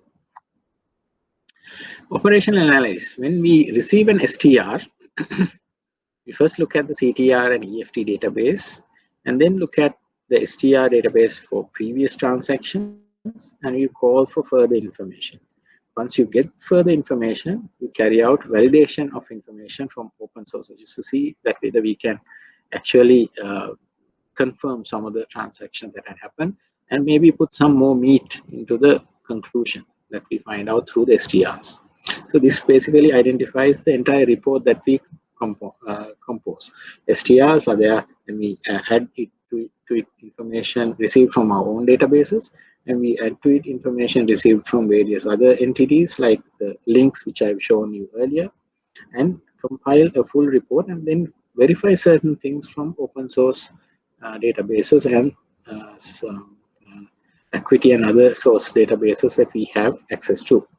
And finally, final analysis, this is provided to the STR review committee. STR review committee has internal as well as external officers involved. They look at each STR and the analysis report, come to a conclusion whether that report should be further will be sent to being further investigated to law enforcement or to any regulator where a regulatory violation has occurred. When we look at this will be talked of more in detail in the next session. I just wanted to tell you customer base, products and services, delivery channels and geographic locations are main areas where sort of demarcates the money laundering and terrorist financing risks. If you follow these 4, customer base, product services, delivery channels and geographic locations, there's a good idea that you might get. Is this heading towards a risk of money laundering, or heading towards risk of terrorist financing, or it's just normal. This is how it is being done.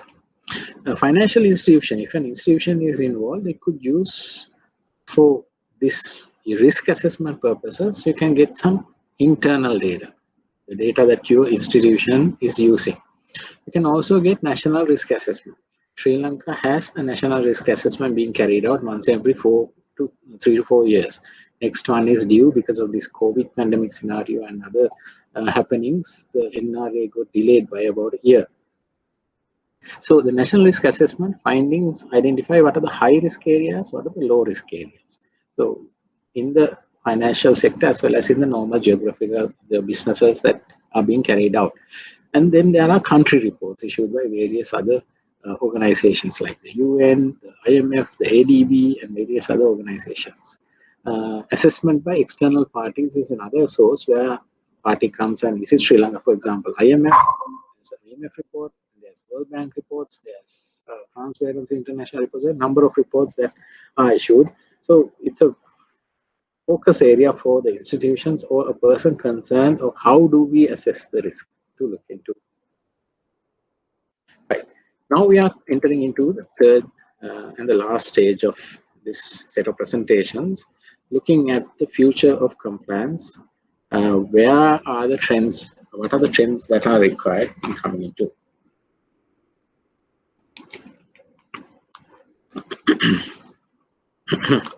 So this area is of importance. Why? Because we are now looking at, now we've discussed the law, we've discussed the background, how the laws came into play, what is the reason behind those laws coming to play. Now we are looking at where do we go from here? Where are the laws heading? The future of compliance is in technology. Because of the COVID pandemic and because of various other implications, there were a lot of reliance on technology. Because of no access to banking facilities, meaning you can't visit a bank branch, but you tend to engage in opening an account and reaching out to the bank through the internet. And there is a lot of technology involved likewise. So there are other scenarios where you can order certain items to be delivered to your home. So there is large infusion of technology right now in Sri Lanka. But with this infusion of technology, there are ways that technology can be hacked into. Technology can be infiltrated by various criminal elements to use it for their own benefit. So when you're doing this, it's about customer due diligence. This is something which I want to break mold into now. More information will be given to in the next presentation. What you know is customer due diligence is about identifying the person. You touch the keyboard and you feel that there are about 106 or 108 keyboards in that keyboard. Right? This is know your customer, KYC. You get to look into a little bit more than what you see on top. You look into certain characteristics of the customer. You identify where the pattern of his money is coming from, etc. You get a picture of customer due diligence. Meaning, whoever is looking at the data will have to do a little bit more work in identifying what is actually happening with regard to the customer. How is he operating? Is he getting money? These are something that institutions will have to look into. What is the relationship with this customer due diligence with technology is that technology has made customer due diligence easier as well as being tampered into many more than earlier. The usual customer due diligence we are talking about is where customer comes before a bank. Bank is my favorite example because it's mostly where the banks are the ones that are getting used for laundering purposes.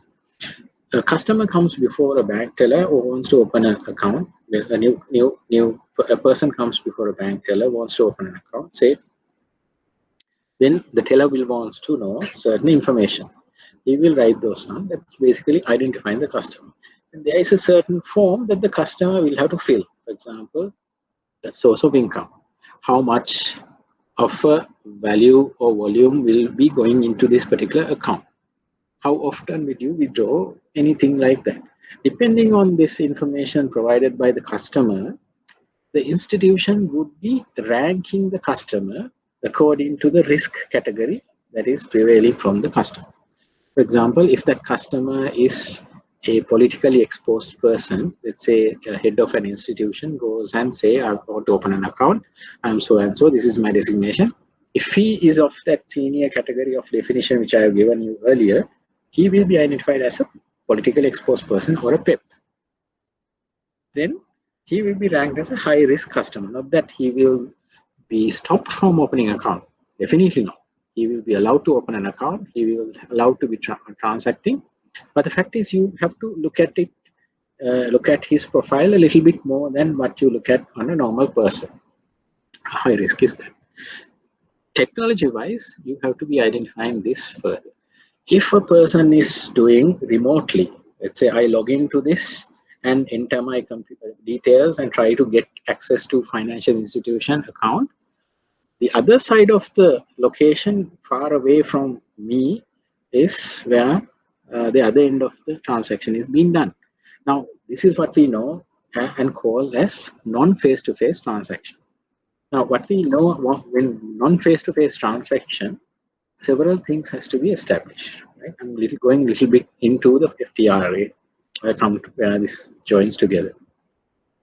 The customer standing before a person, a teller, bank teller, is actually face-to-face.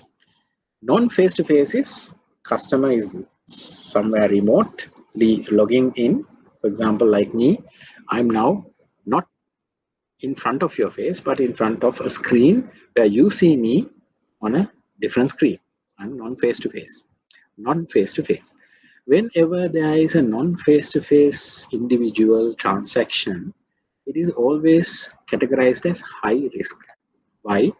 I can always use someone else's picture because of some software which I'm using, an application software can dress me up or dress me down or change my features in a way that the person who sees it from the other end sees a different person than who I am. Right? So there are applications that could be done in that way. So there is an issue. As you see in the present slide, there may be a claimed identity verification. There also be a claimed identity authentication issue. And then you have enhanced customer due diligence issue. Just wanted to inform you briefly. The claimed identity verification is, I have an ID. My ID says I'm Ayesh Arya Singha, so and so, living in so and so's address. I'm not Ayesh Arya Singha, I'm a criminal. I happen to get the ID of Ayesh Arya Singha. I cut off his photograph, stick my own photograph, and use it. Now there is an identification, right? You say so and so. Let's say Mark Fernando. Right? Mark Fernando is my name. But I'm using myself as Ayesh Arya Singha. This is my ID. Face is mine. I'm Mark Fernando. My face is now there, but with Ayesh Arya Singha's information on the ID, NIC. The person seeing from the other side, the bank teller or whoever, gets to see the ID, but he doesn't touch it. He doesn't feel it. He sees two people, same person, but he doesn't know whether it's actually the Ayesh Arya Singha that is on the ID is the Ayesh Arya Singha on the screen because he's seeing it remote. So these are the issues that we identify with number 1 and number 2. 1, claimed identity verification. Whether it is the person who appears on screen is the person that is referred to in that account. Second, claimed identity authentication.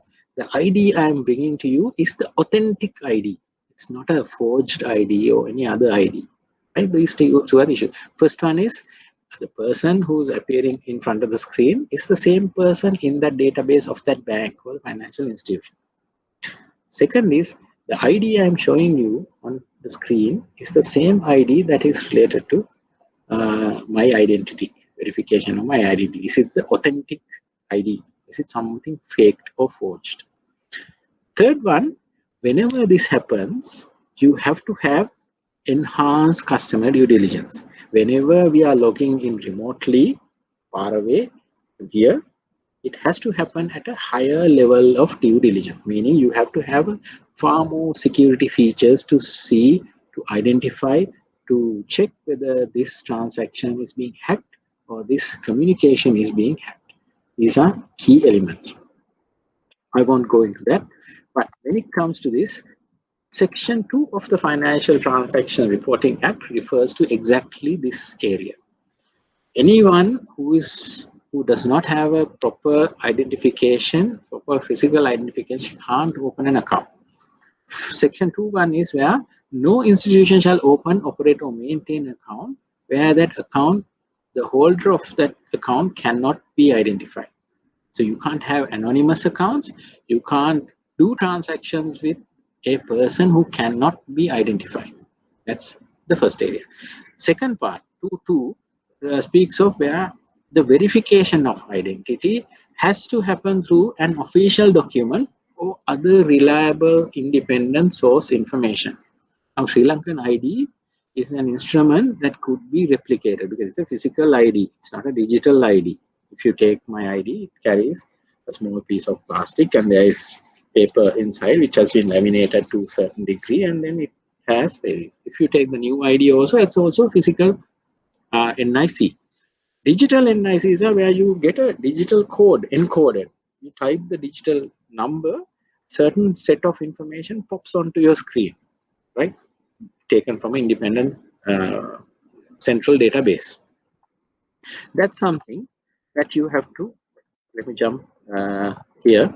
That's something, if you look at this rule 27, something which we'll be talking in detail further in the next presentation, but I will just briefly go into it.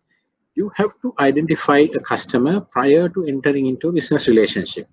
Okay, that's the first detail that comes from section 2. You have to identify the customer before entering into a business relationship. A business relationship is opening of an account and transacting, customer walking in with some jewelry and pawning it before getting into the pawning transaction, or customer coming and changing some money because of foreign exchange. He wants to change some foreign currency to local currency. Those are transactions. Those are business relationships. It may be a customer known to the entity, institution. It can be a customer who just walks in. Both. Step 2 is you have to obtain information which is in the schedule. Information has to be obtained, information has to be verified, and when you're verifying information, sometimes you have to record the details. For example, you might have to take a copy of the ID, copy of the information he's giving, etc. You have to take a slip. That slip that you get, you give to the bank when you're transacting is also part of that verification process, part of it. Third step is where identifying what category would this customer belong to. Now, if it's a customer of high risk, bank will ask certain questions. If the customer is low risk, bank may ask less number of questions. You just transact with it. If it's a high risk customer, there is enhanced set of questions that are being asked. But the problem when it comes to non-face-to-face, like you and I who are discussing this now, is the issue that if it's non-face-to-face, you automatically fall into the high-risk category, which cannot be verified by just showing the NIC to you on the screen or without appearing before you physically. So in Sri Lanka, our issue, we have several issues. One is we cannot with our current ID carry out identity verification or identity authentication. In certain countries, like Singapore, Malaysia, India, and even UK, they have now strived to have central databases of information of the persons within their country. This information is key to financial institutions getting access to central located independent database. My info is from Malaysia, then Aadhaar is from India, which is a central database. Gov.uk Verify is from United Kingdom, and Verify there is another central authority in Singapore.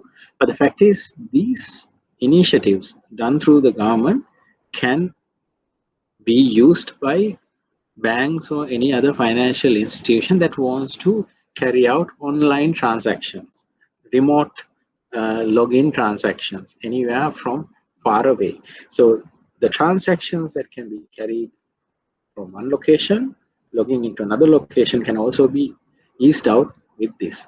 If it's an existing customer, there is little risk because this customer has earlier come to the bank and opened the account. But now he is entering his details into the banking portal and getting access to his own account.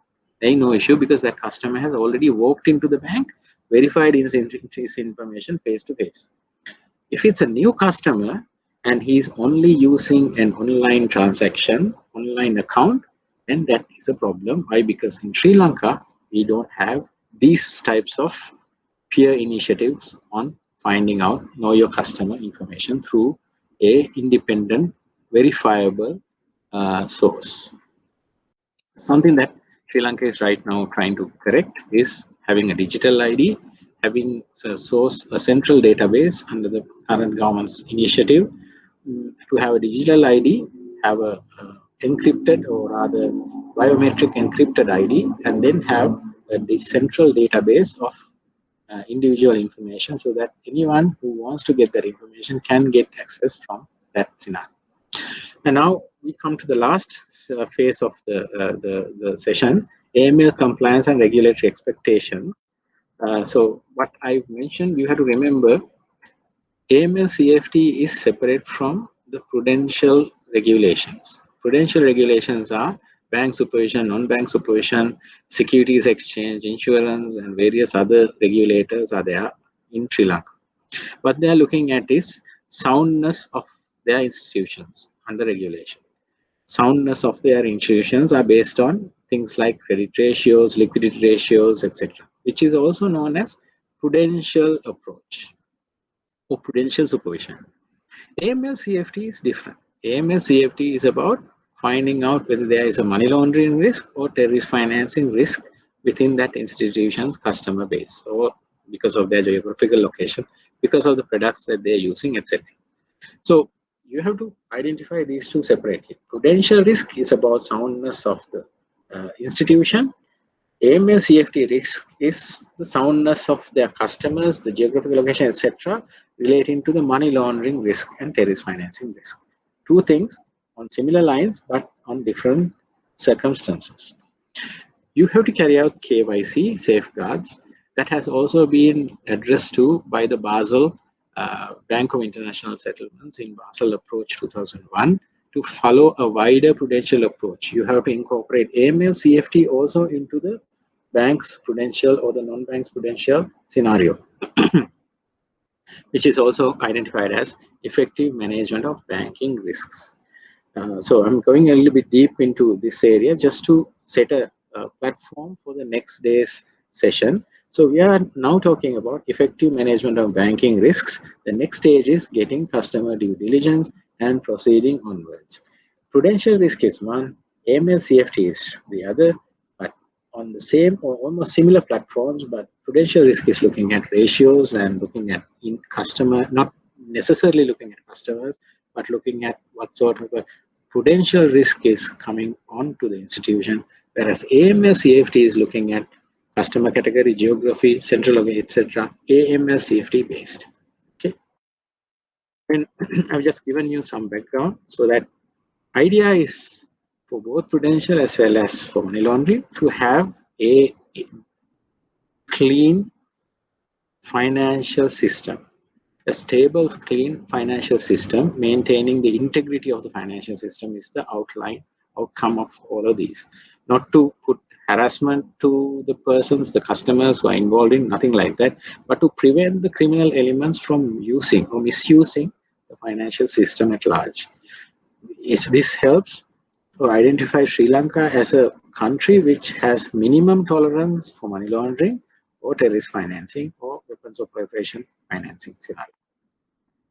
In doing that, FIU has initiated rules and guidelines, regulations, and these are the rules. You can go through them. You can always access these by going into the website fiusrilanka.gov.lk. I will let my colleague in the next session give you that website address And all of these are there. You can download it given a couple of minutes. If I also initiated further rules and guidelines, these are what is appearing there. We have bank penalties. This is the global scenario of bank penalties. Sri Lanka has not yet published our penalties which we have issued because of concerns relating to various areas that Sri Lanka was not matured enough to take that information. Sri Lanka customer base may not be matured enough to take that information, but from this year onwards, we've been publishing this in the FIU website. Soon you will see, if you go to the website, that this information is there. But if you look at bank penalties in this slide, this is a Bloomberg information that I'm providing here. It shows that global lenders, basically the banking structure, the financial structure, has paid large amounts as fines. So meaning, if the compliance to move forward, there will be fines associated with the violators of those compliance provisions. Large amounts have been in 2014. There's large transactions of being paid. The next slide I will have the institutions. If you look at this, largest has been thus far BNP Paribas, $8.97 billion worth of fine. HSBC, a Sri Lankan party as well, 1.92 billion, and they went to a preferred optional program where they opted out of paying the fine, but they had to go through a rigorous restructuring process and re-evaluation process of their chains, branches, etc. And the list goes on.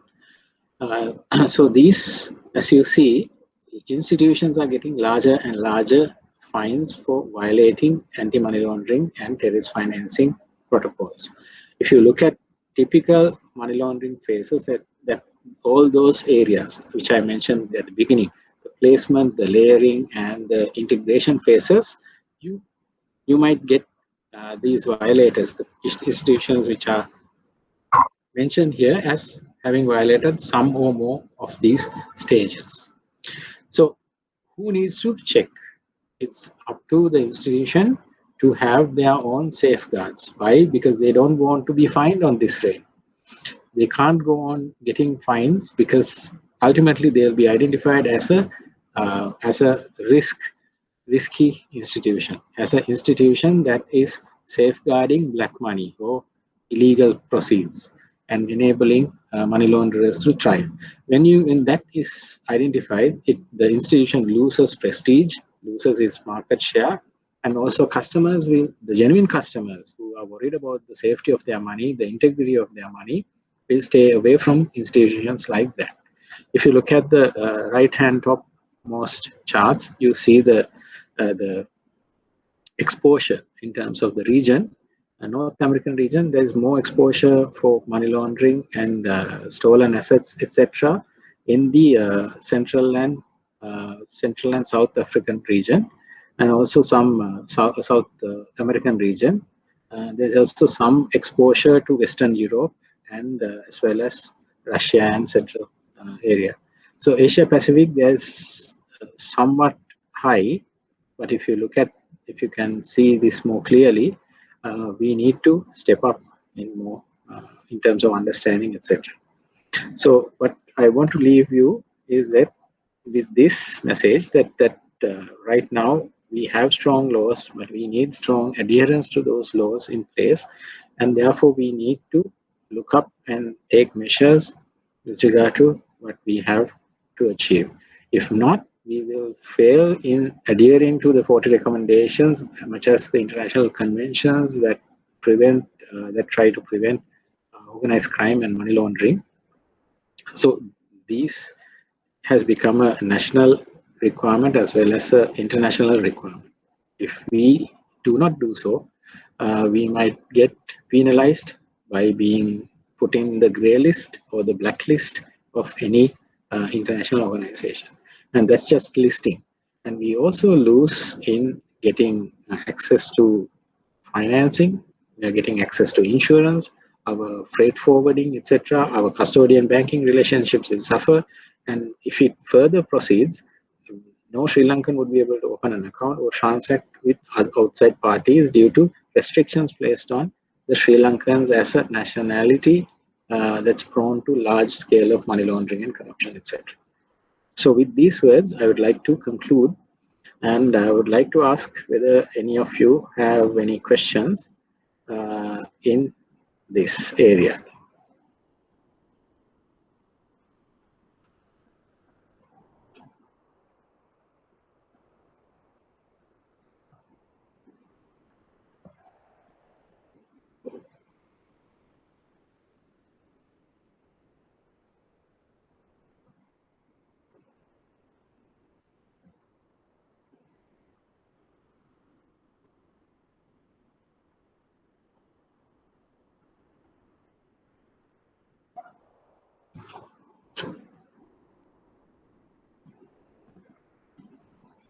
I can't hear.